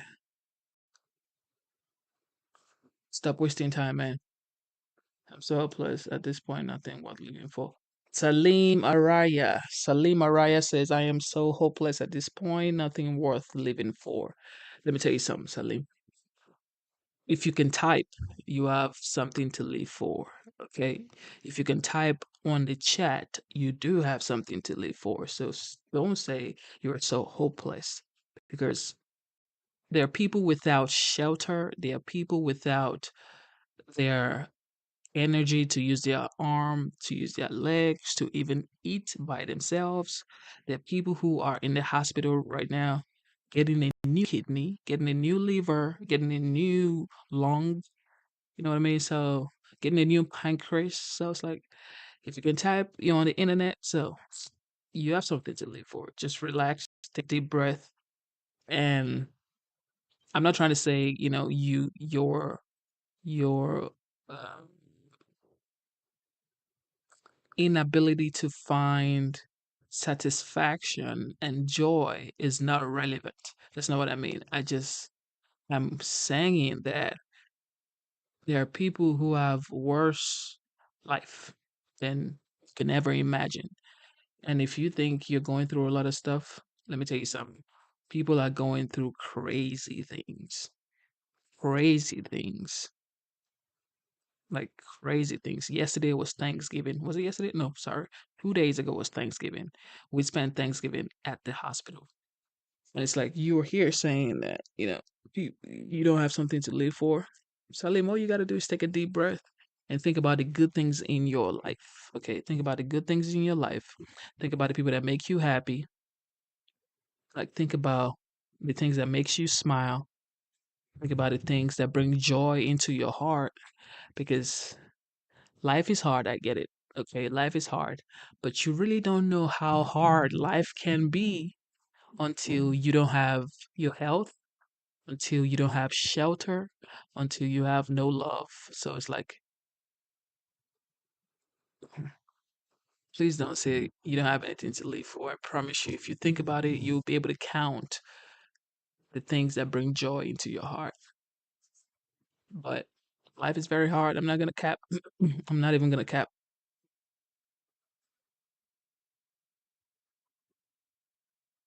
I'm not even gonna cap. Life is absolutely hard.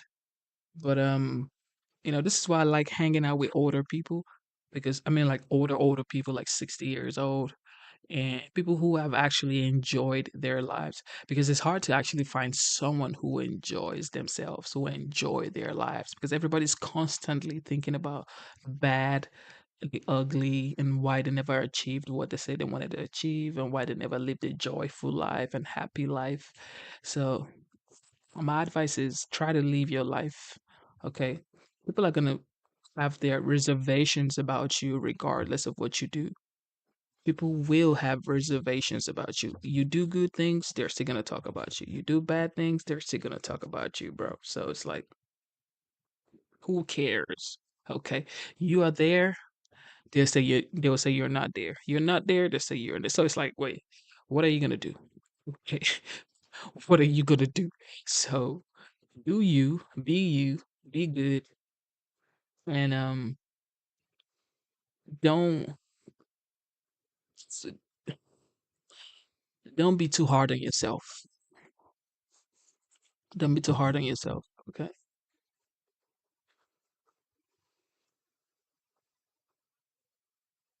Don't be too hard on yourself. Okay. Take a deep breath and Shuli Ali. Okay, this is a therapy session. We moved from politics to therapy. Okay, here we go. Shuli Ali says, I am also going through a rough time, but as long as we keep God in our mind and stay in prayers, things will get better. You are absolutely right, Shuli. You are absolutely right.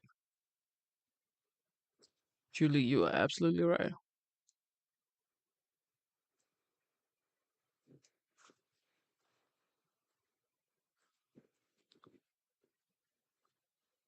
Shout out to Shuli and God bless you for those um thoughtful words, the comment. And shout out to Sally Mariah one more time. She says, I appreciate you and those words. Thank you. Thank you. Thank you so much. Yes, yes, we have the best community here. Salim, with Mr. Booski, Cooper, everybody out here. It's like this is not even the full gang, but however, I'm still meeting some people that, they are good hearted people. Yeah, man. Yeah. But if you don't get anything else that I'm saying, get this, okay? Do not waste your time. The older you get, the faster the time goes by. Faster the time goes by, the older you get. So take your time very seriously and use your time for something productive because everybody's gonna grow older. Some people are gonna die young. I mean, it's just what it is. But If you're gonna be among the ones that grow old and die, then you want to use your time. It's like you're just gonna live an old life and not do anything. Like, bro, man, you're not gonna stand for anything. And that's another thing. Like, some people don't stand for anything. Like, you don't stand for nothing. You just live life the way it comes.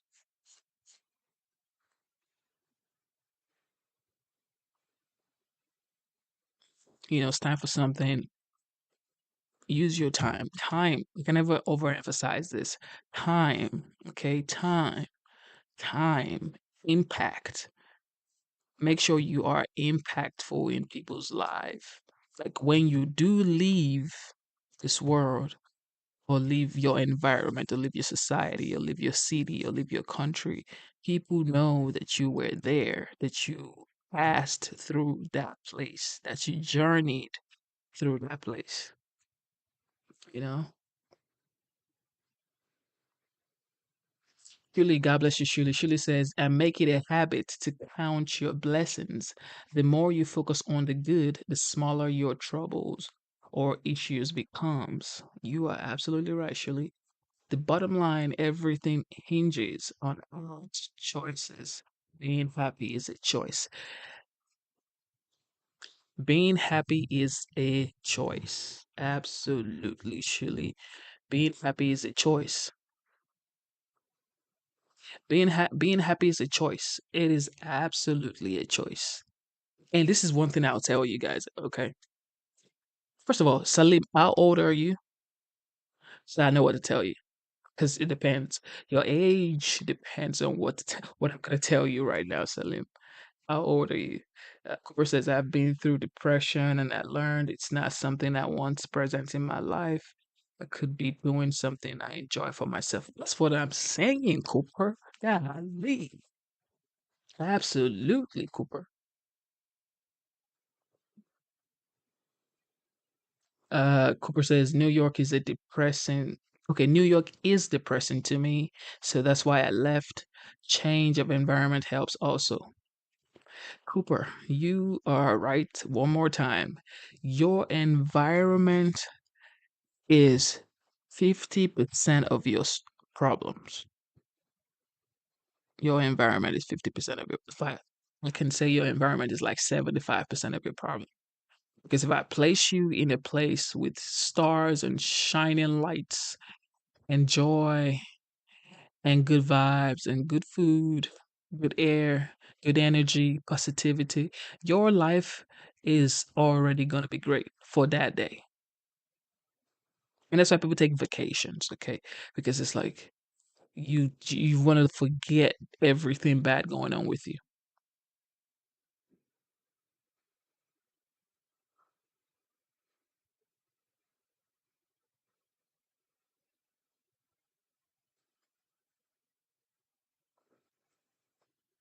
I lived in New York, but not too long though. But for me, I mean, I was like 23 or 22. I can't remember, but I mean, New York was fun for me. I'm not even gonna cap. New York was fun. It was cold, but it was fun.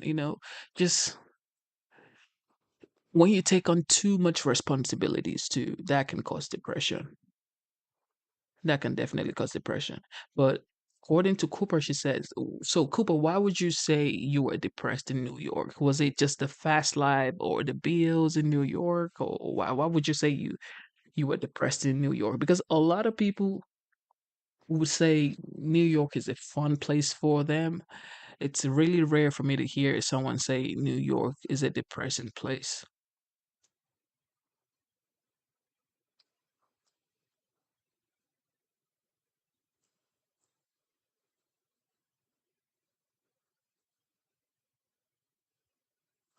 Mr. Busky says, I lost both my parents as a child and lived on the streets from 13 to 15. Oh, Lord, I'm sorry to hear that. I was able to better my life. I just kept pushing until I eventually got on my feet. Stay away from negative people. Man, Mr. Busky, you are absolutely right, Mr. Busky. Thank you for sharing that. Thank you for sharing that, Mr. Busky. Mr. Busky said, your environment and the people you surround yourself with can have a big role in your mental health.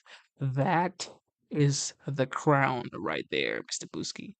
Your environment and the people you surround yourself with can have a big role in your mental health.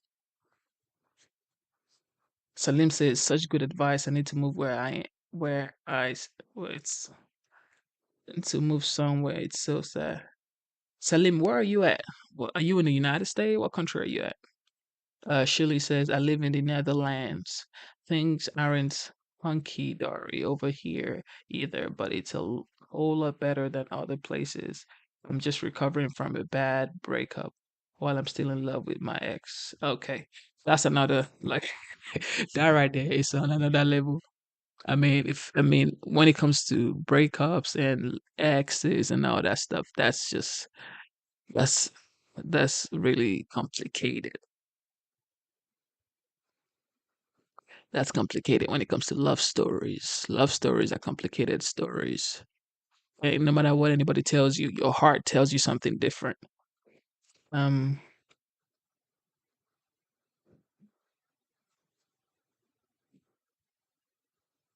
Cooper says, I grew up in New York, so it's not the same to me. Mm, mm, yeah, like foreigners like us, when we go to New York, it's like, oh, Happy New York.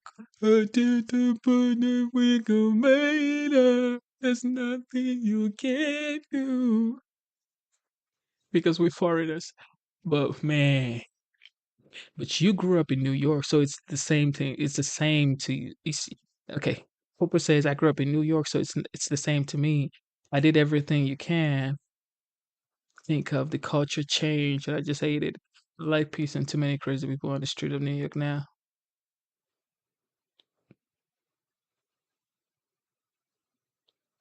Um, Shirley says anything we go through will strengthen us. Man, look, surely anything you go through definitely will strengthen you, but do not let what you're going through send you to the other side. That's what I'm gonna just tell you. The things that you think is gonna make you stronger, but they're just really gonna end you. So try as much as you can to know the difference from getting stronger and getting sent to the next life. Okay. Learn to withdraw when you can. Learn to like live to fight another day. Because I see some people fighting like lost cause, lost journeys. Like it's hard to explain. Really, it's hard to explain.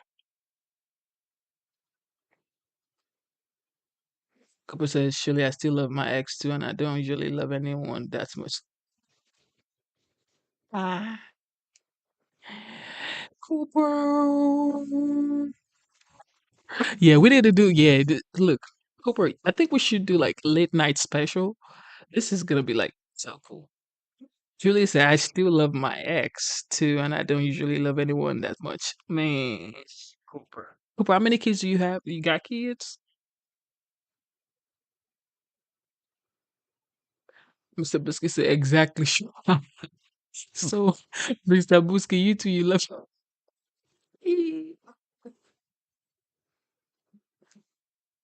Mr. Busky says, one thing I learned is if you truly love someone, you never stop loving them forever.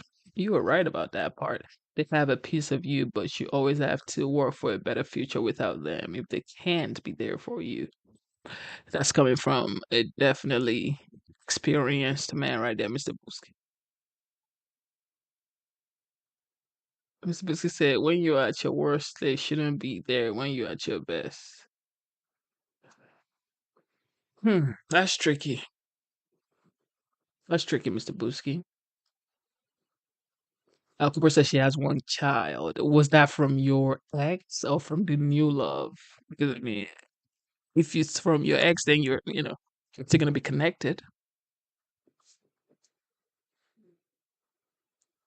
How do we go from immigration to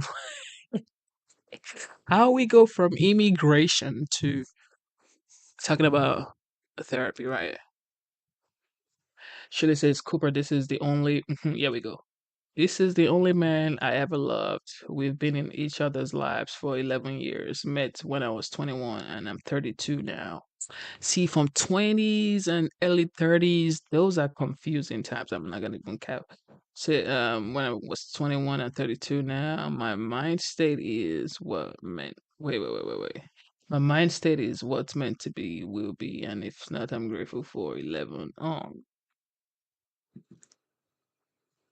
okay, I get that a lot, but I think only men say that because I can fall out of love with you and still be cordial. Okay, Cooper, explain yourself. Shuli said, okay, Cooper, this is the only man I ever loved. If they can be there for you, which it was that man, someone who loves you will help pick you up when you're down. Man, Mr. Busky, I agree with you, sir, but it's tricky, okay? It's tricky. That's the thing, like it's tricky. It's really tricky because sometimes the people who love you, people love in different ways. Okay, people love in different ways. Like the way you love your child is different from the way you love your spouse. The way you love your spouse is different from the way you love your parents. You know, the way you love your parents is different from the way you love your siblings. It's just different type of love. Cooper says, "Oh no, my child is a teenager. Lol, my ex I love I met over 2 years ago."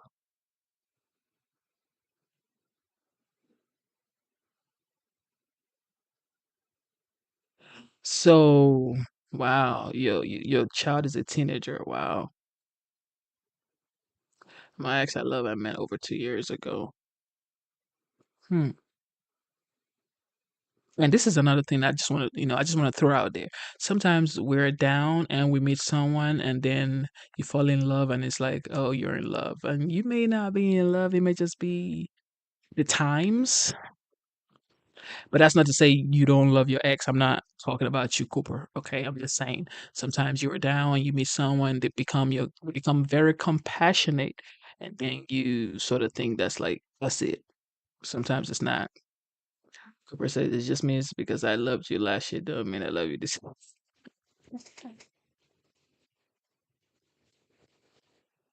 year. Oh my goodness, Cooper. Yo, he says if I love you last year don't mean I love you this year. You're such a Jamaican. Uh, this is Mr. Busky. You had it right. Um, we were there for each other in good and bad times.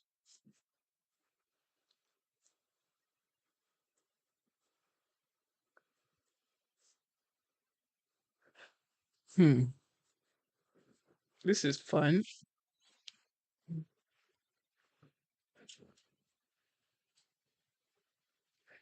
Shout out to Mr. Busky. Mr. Busky says, I won't tell someone I love them if I don't. Lots of people throw that word around without realizing that they don't truly love someone. I agree with you, Mr. Busky. That's absolutely true. Definitely agree with you.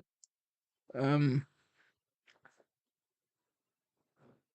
love is harder than what people think, though.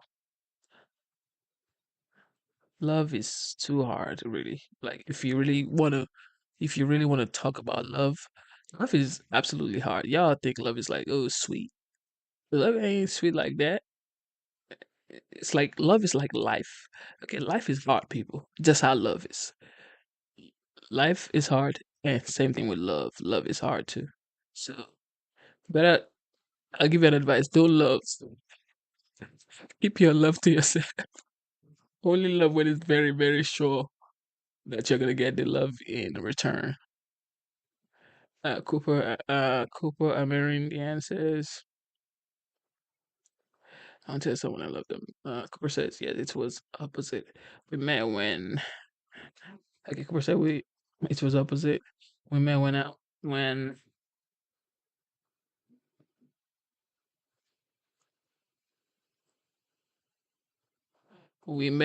was interested in dating. I was trying to be a single.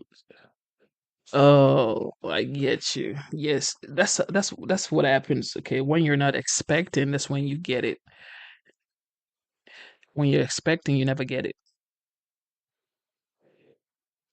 Shirley says, Mr. Biscuit says, this gets deep. I'm telling you, man, it gets deep. This is a universal conversation, okay? No matter where you are. For example, Shirley, she's in Netherlands right now. That's the thing. Like, everybody finds love anywhere you are. I don't care where you are in the world.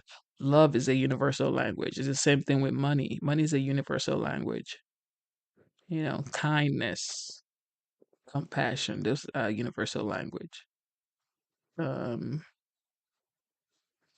Um, yes, she says Salim. Yes, where's Salim?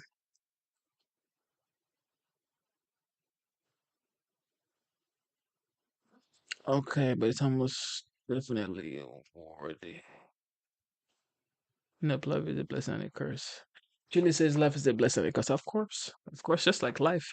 Cooper says, but I fell in love and we had a few bumps in the road, but it's hard right now. He's soft. I'm not. Oh, I can get that. I don't understand, Cooper. Growing up in New York, you've seen a lot, so you ain't soft. There ain't no way you soft, Cooper. There ain't no way you soft, Cooper. Um, I think it's too thirsty for companionship instead of letting the love flow naturally.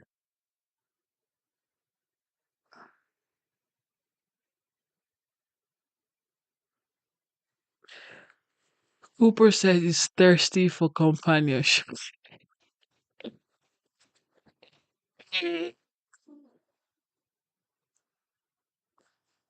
Cooper says he is thirsty for companionship.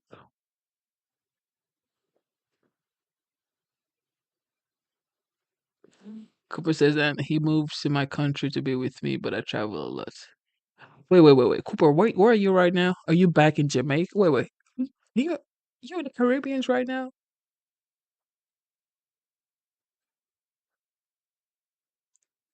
Where you at right now?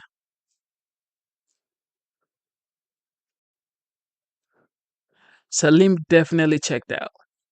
I mean, she went to sleep or something. Not like check out like that. Like she just went to sleep. Yeah. Y'all don't. Yeah, she went to sleep. Nothing.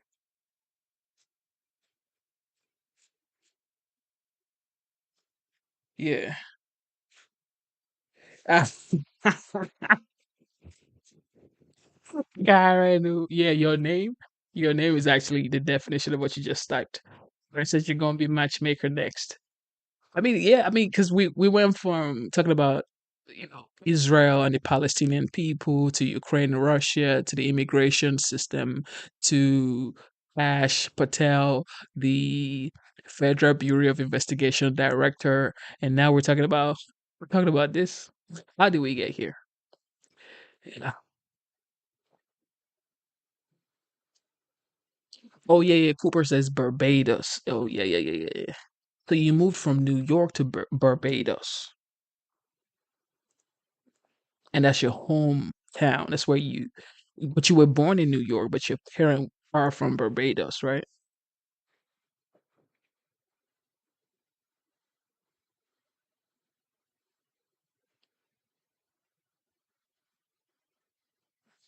Shirley says, Cooper, by what you just said, it seemed to me y'all have completely different love languages. Oftentimes, we don't invest in how partners receive love. And yeah, you see, that's those words. Yeah.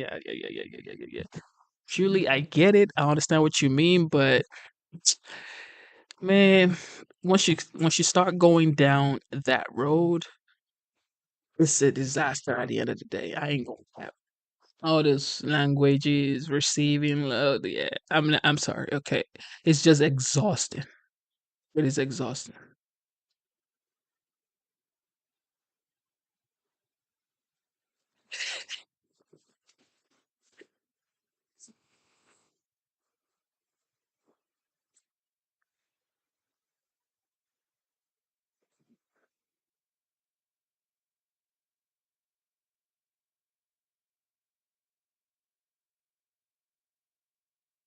Cooper says, yes, I was raised in New York, but I've always been back and forth. I was always, oh, yeah. So wait, are your parents still like they're still alive right now in Barbados, or is just you and your siblings and your child, your teenage child? Chile says Cooper, nice. I'm also a Caribbean. Okay, so wait. So Chile, you are in Netherlands right now, but you are from the Caribbean islands as well. Girl, big up the Caribbean. She said, girl, big up the Caribbean. Yes, sir. Mr. Busky says, let me hold this right here, man. Rest my back. Mr. Busky says, to some people, time and companionship is everything. The older you get, the harder love is to find and keep. Mr. Busky. I would say I don't know because I mean, I'm 29 years old, so I can't really say for a fact. However, it's like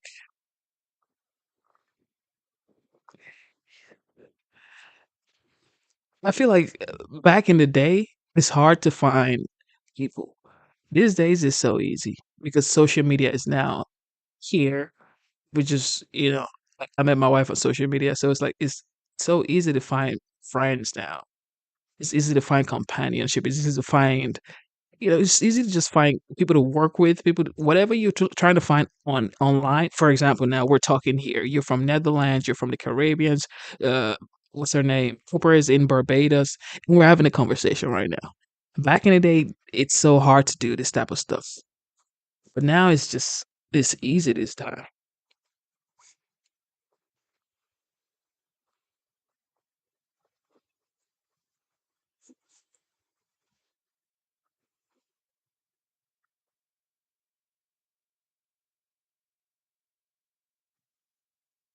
Um, Cooper says Chile. My family is there too. My family is from. Oh, for real? Your family is from Suriname, living in Holland. What's his name? Cooper, do you remember um Zima? I think you remember Zima. Zima is from Suriname too. Excuse me.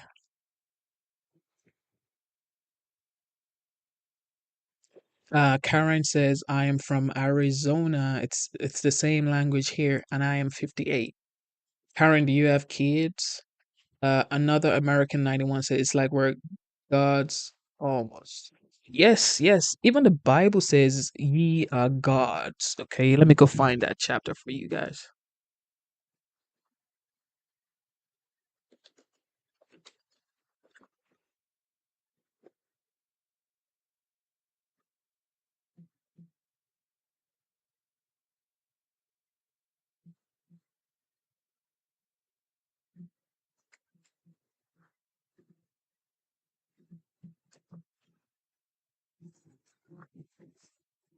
Yeah, that's the chapter right there. It's a line from Psalm 82:6. Karen Murray says no kids. You want to share why you decided not to have kids, or it didn't just happen for you?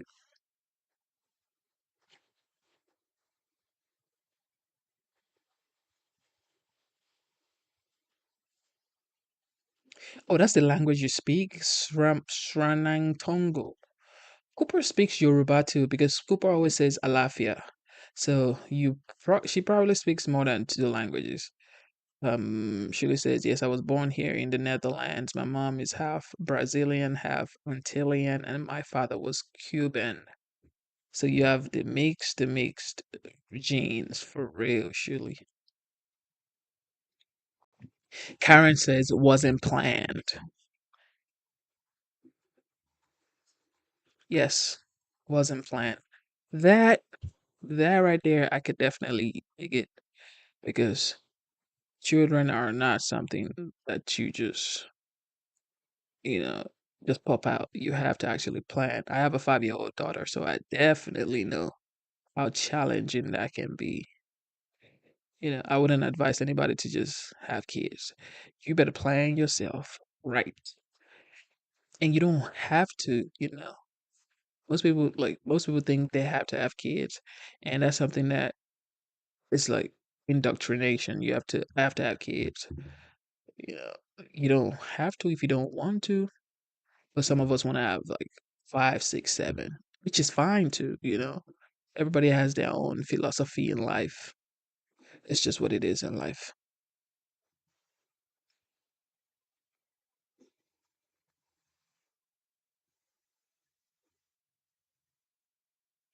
I can actually understand it when I hear it. My family speaks it. We call it taki taki. Taki taki taki. She says, I absolutely love Surinamese food. It's cook. To cook it as well. Surinamese food. You guys have that noodles and chicken and beef and all that stuff. Uh,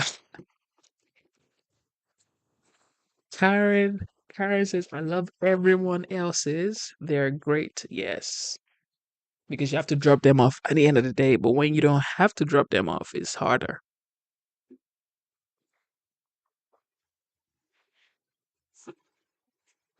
Uh, Bakabana says, Bakabana Bami. What's that? That's the food?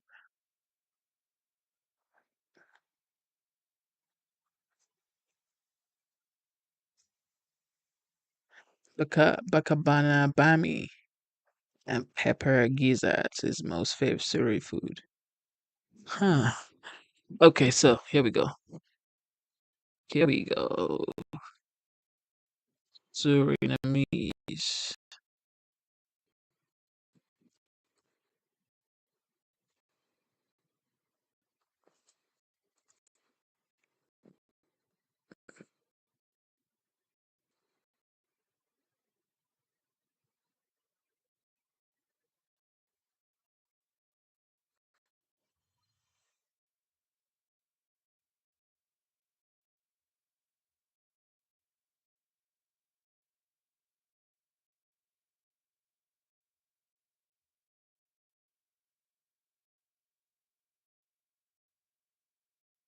Bakabana.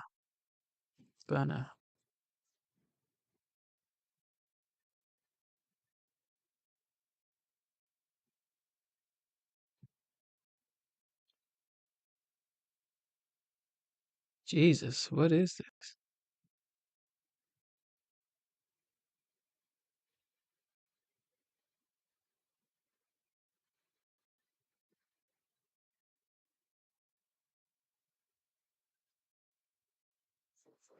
Okay, Bakabana.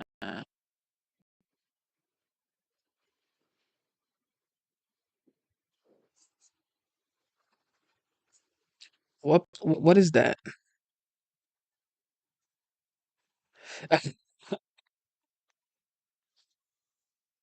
Okay.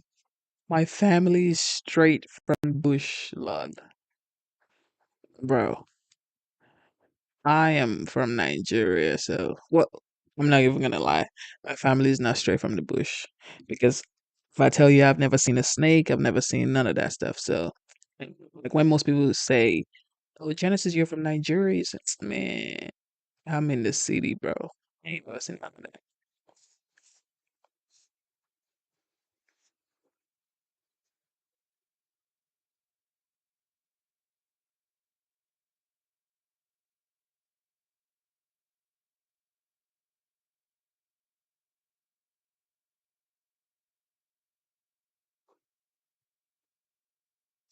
Oh, sorry, Karen, I didn't see your comment. Karen says, uh, yeah, but I wish I would have had at least one. Too late now, though. Too late now, though.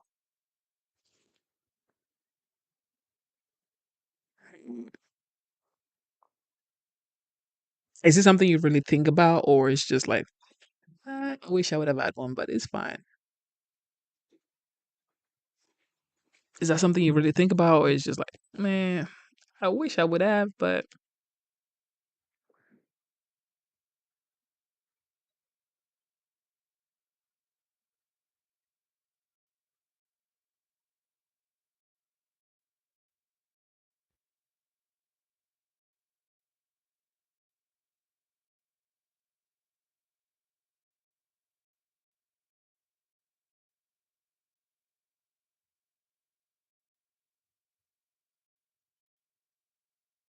oh,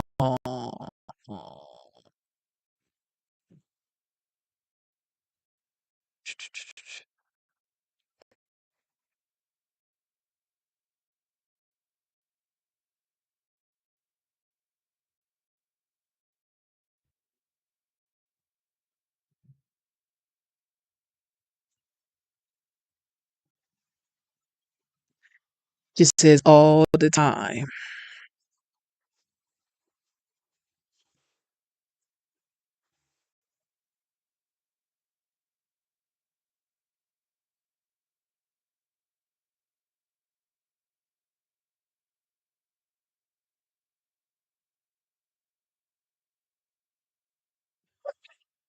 So what are you saying? Don't quit your day job at the shine. Guess.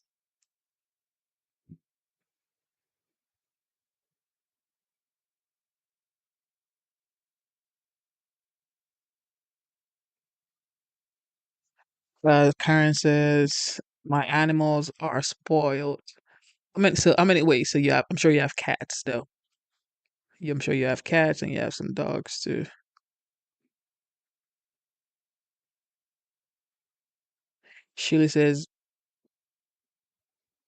Sheila says, I am Nigerian by affiliation. I was raised with Nigerians in church.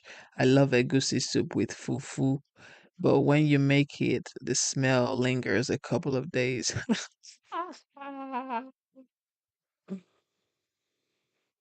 Oh my goodness, Julie.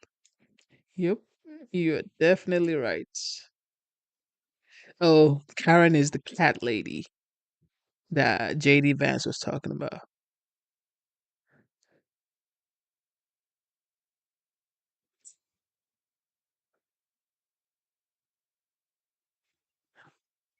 Let's see.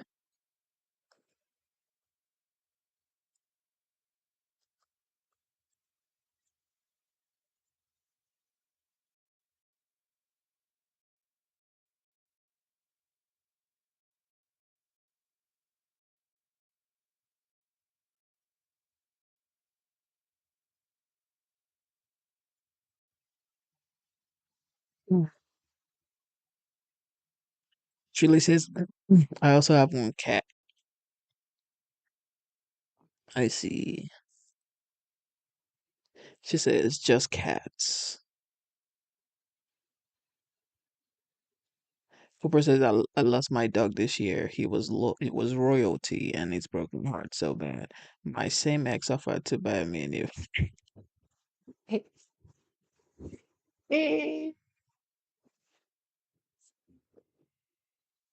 Girl, you better get that dog. You better get that dog. You better get the dog from your ex. Karen says the kid bastard away.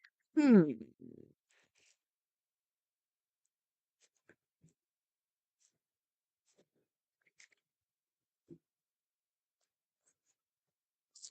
Karen says they keep bad spirit away. I think cats are more spiritual. Well, look, all pets are spiritual because I've heard so many things about dogs as well.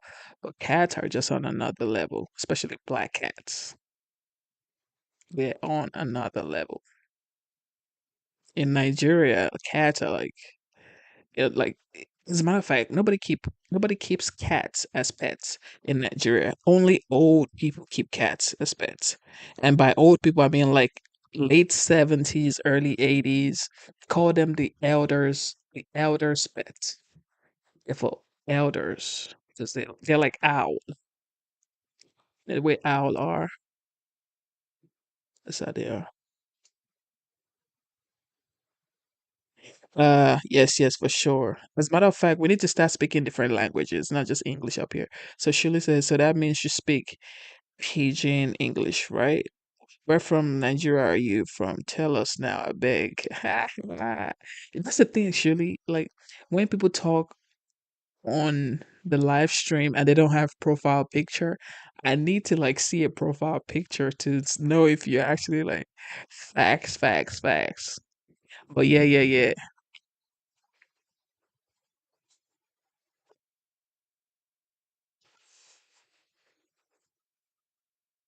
Yeah, Cooper. Yeah, of course.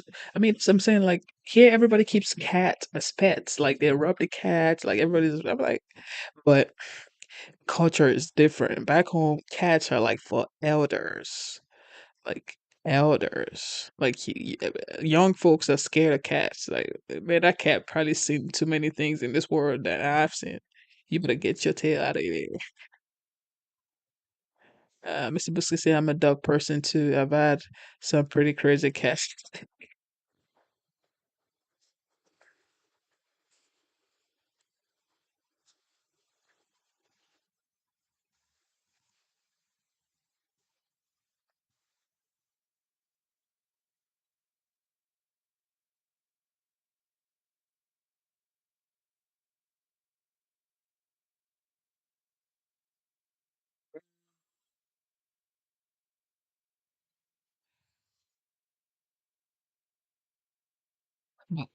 Well, why don't you want to get the dog though?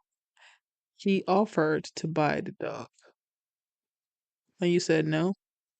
That's the thing. Like, let me tell you something. This is something that I've come to realize. I mean, look, I'm like 29 years old, like you guys already know. So whatever I'm saying is just, it's not. Some people say I have old soul. Maybe that's true, or maybe not. I don't know.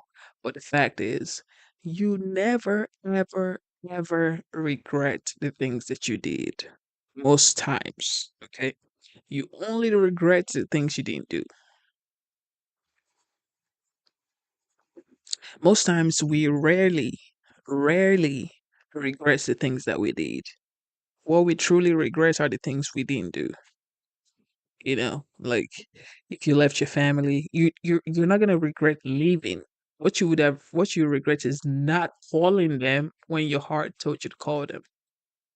You know, like those are the things that you regret. You don't regret the bad things you do. You regret the times that you could have changed the bad action that you were doing.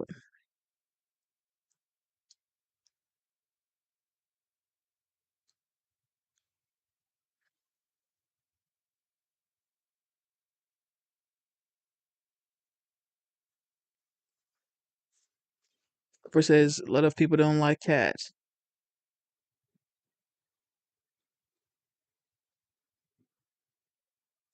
Cooper says a lot of people don't like cats around babies either. Yes, Cooper, I could tell definitely. Cooper, I could tell definitely that you are the African. You got the African genes for sure. You got the African genes for sure. She said a lot of people don't like cats around their babies either. Man, here everybody jumping at the baby. The cats smoother babies because of their milk breasts. Oh, the milk breath. Hmm. Never heard that one before. Most times when I see cats, I just like now I'm like neutral with cats because I'm in the United States. But back home, cats they are spiritual, like really spiritual animals. Mr. Biscuit says like the one Siamese I had attacked anyone who wasn't a member of the family, like a guard cat, but too protective of the house. Cats, yep. This was they're called boti. Boti means like butter in Nigeria. It means soft ones. Karen says good advice. Yes. Shirley says I don't have a profile pic because I don't want it on YouTube. Yeah, I get it. I get it. Most people want privacy. Yes, I know. I know. Cooper says I told him I'll think about it. If I see someone having puppies, I wasn't ready for a new dog yet. My dog still comes to me in my dreams. God, Lee, you really love that dog. And I'm sorry to say this for the pets people, okay? Look, I'm just gonna be real. I don't understand how people go to shelters to adopt animals, and then they go adopt kids. I'm sorry, I know you guys are probably not gonna like me after this, but this is me. People treat animals better than they treat human beings, and to me, that's just not acceptable. That's not. We ain't finna take that. Okay.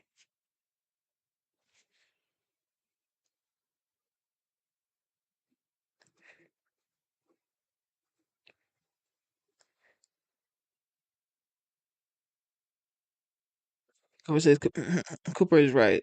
As do tend to do that. They're just licking the milk of their lips.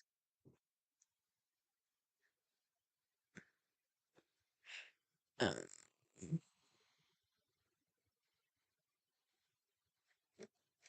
Karen said that okay, yeah. Okay.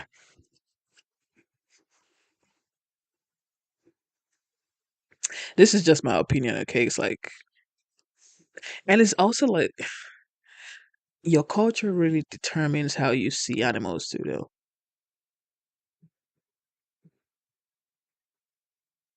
Shirley says people rather have pets because the responsibility is way less.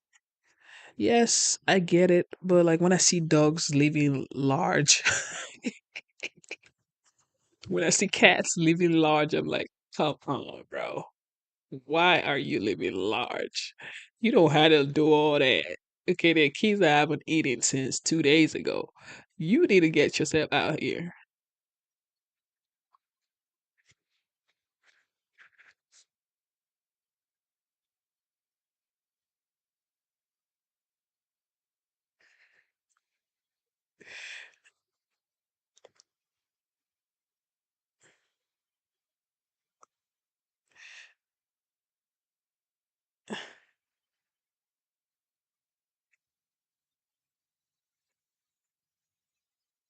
And like the pets in this part of the world is like the way they act is way different. Like you see a dog in Nigeria and you see a dog in the United States, especially like a well-fed dog here and a well-fed dog back in Nigeria. It's two different type of dog. We were, where were we? We were in, godly, where were we?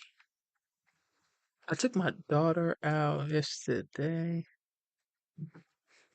I think we were in Walmart. Was it Walmart or Publix? I can't remember. There was a person holding like a baby carrier, like a baby stroller, and it was a dog in a baby stroller. I'm just like, yeah, this right here is too much.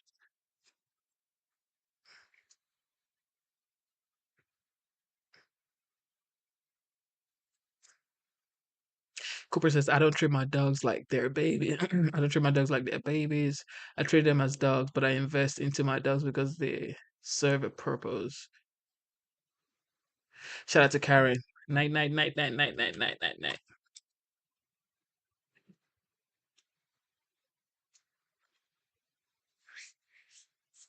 night. Sheila said, I feel you, Genesis. Some people just love their pets so much. And some people who can't conceive take pets instead. Yeah, you may be right. And I also don't feel like when people say people can't conceive, that's just like that's an excuse because everybody, if you wanted a child, you can actually go adopt a child and take on that responsibility. If you actually want it, if you're yearning to be a parent, you can actually adopt a child, but you know, it's just what it is. There's so many options. Just like you go buy a dog, adopt a animal. You can actually adopt a child if you want to know what it feels like to have a child. People say I don't want to go too deep because you guys, I don't want to go too deep, guys. Okay, well, is Mr. Busky still here? If Mr. Busky is still here at 5:02, then we're gonna have an issue. We're gonna have a problem if Mr. Busky is still here.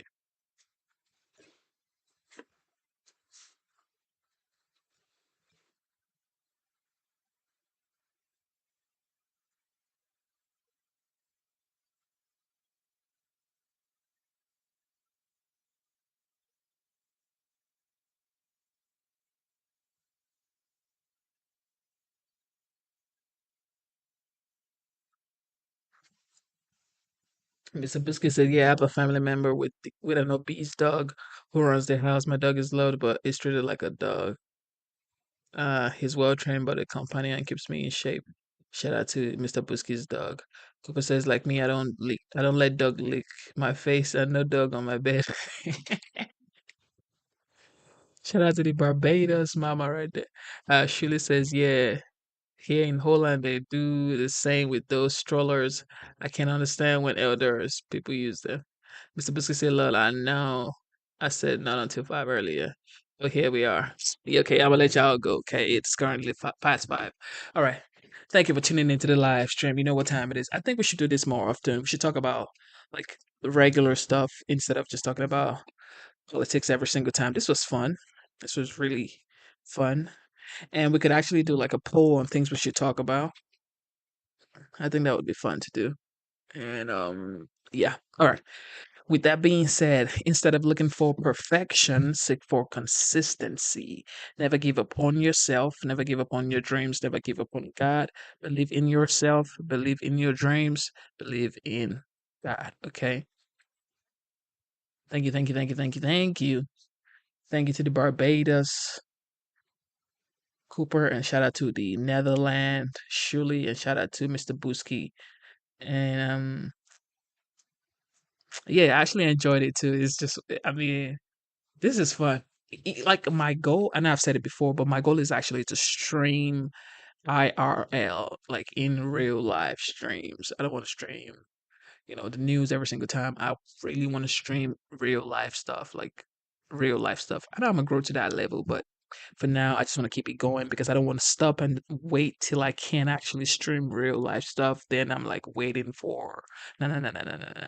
You don't wait, okay? That's why I always say instead of looking for perfection, because me waiting to stream real life stuff is going to take time because everybody has what they're going through. So it's like, let me just start streaming something until I can actually stream what I want to stream, Alafia. I appreciate you all on the Genesis talk. Oh, is that what we should call it? Genesis talk? I mean, I don't know. I already made a logo right there, the Genesis show. I mean, y'all, you didn't see it? I don't know if I can show you guys. Okay, wait. Let me see. Can you guys click on this link right here? Can everybody click on this link right here and tell me, because it's the same stream, okay? This is just the vertical that you're watching right now. Can you click on that? It's going to take you to the horizontal stream and tell me how you like the design that I did. Just let me know. Everybody click on the link. If you can, let me know.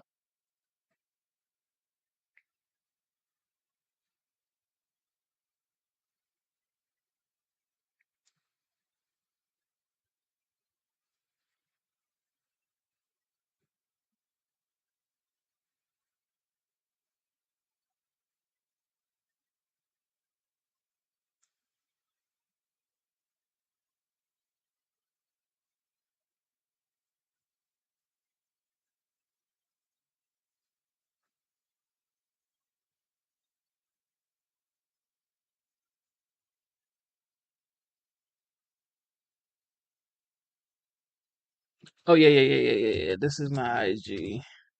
That's the thing, like, oh, the link isn't clickable. I see. That's my IG right there. The same name. That's my IG right there. Oh, Cooper says the link is not clickable. That's wild. The link isn't clickable.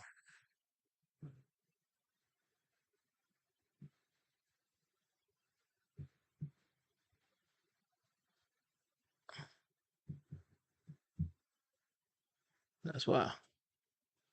Leave me a comment on my old community post on here. Should I've tried to click on the link, but nothing happens. I don't know how to send you guys. But I think Mr. Busky was on the other stream before he came here, so he saw the design that I made. It's just sort of like a. I wish I could show you guys, but I can't show you guys because the cameras. Oh, probably I could show you guys, but I have to take off this camera to show you guys, so I can't really show you guys. But anyway, oh, Mr. Busky, let me see.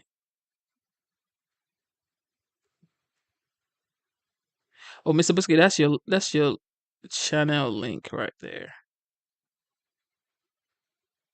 Is that your channel link?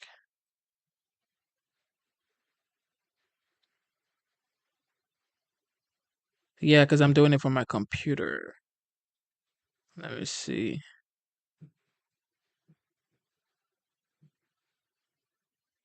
Copy link. Let me see.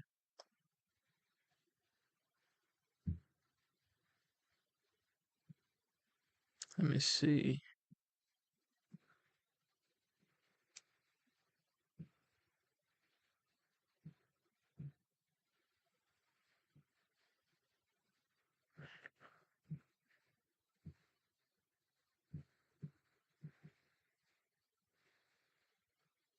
Oh yeah, so you guys can actually so when you click on the link, what? When you click on the link, right, it'll take you it'll say take me to wait, let me see. So when you click on the link, it's gonna say go to channel. You click on go to channel, and then you go to live, and then you click on the second live stream. Then you're gonna see what I'm talking about. Did you guys get that?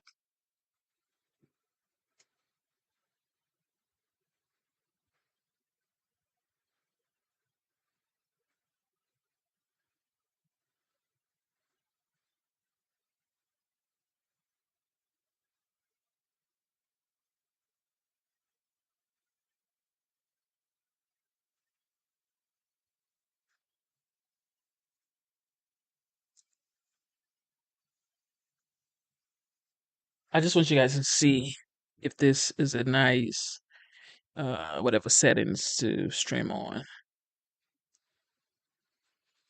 Because for some reason we get a lot of people on the vertical stream, but we never really get too many people on the horizontal stream. I don't know, maybe it's not like YouTube isn't sending it out to people. Did you guys get that or no?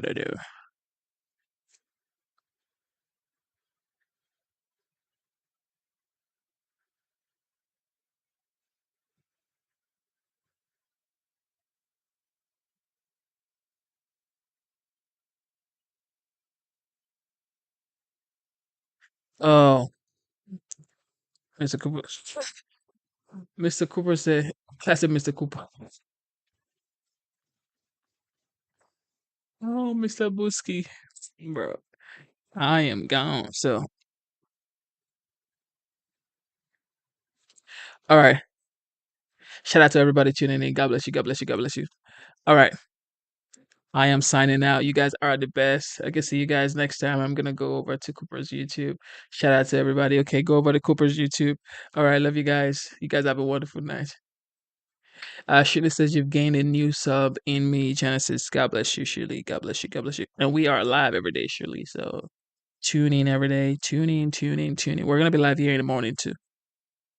Yeah, Mr. Busky, like let's Mr. Busky, like we need to Mr. Busky, we need to come together and like figure out how to segment these shows. You saw my message, Genesis. Did you send me a message? Cooper, you sent me a message. Where? Oh wait, you mean on Insta? Wait, let me go check.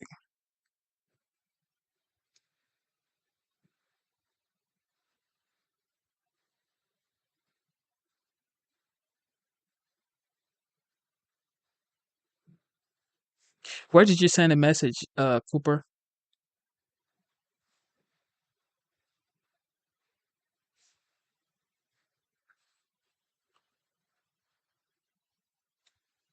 On the other live.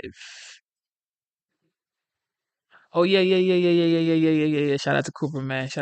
Yeah, Cooper's on the other live. So what do you think about that? Like the United States flag and the whole design and stuff. Yes, that's what I'm saying. Like this other live, the horizontal live has more perks than the short live stream. I don't know why YouTube wouldn't send a lot of people to that one.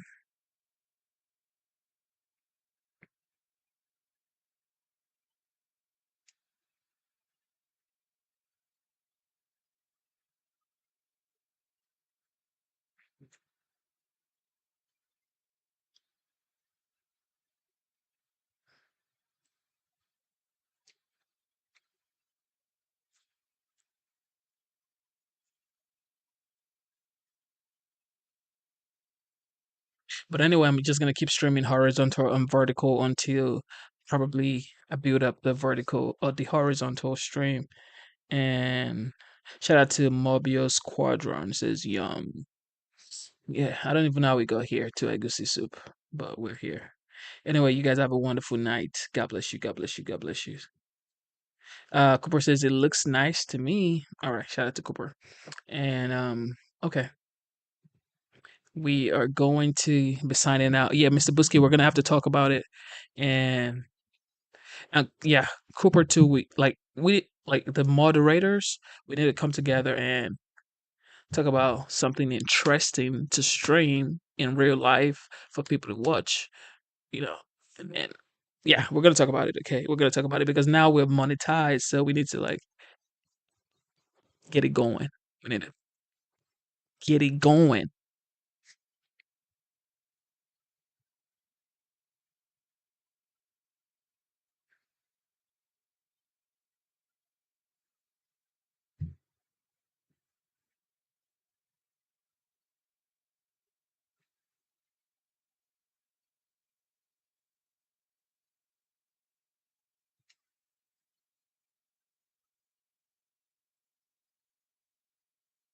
Okay.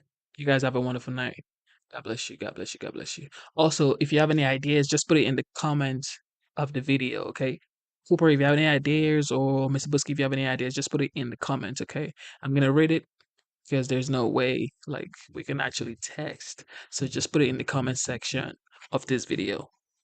So I can read it, okay? God bless you guys. You guys have a wonderful night or wonderful morning. It is what it is. God bless you guys.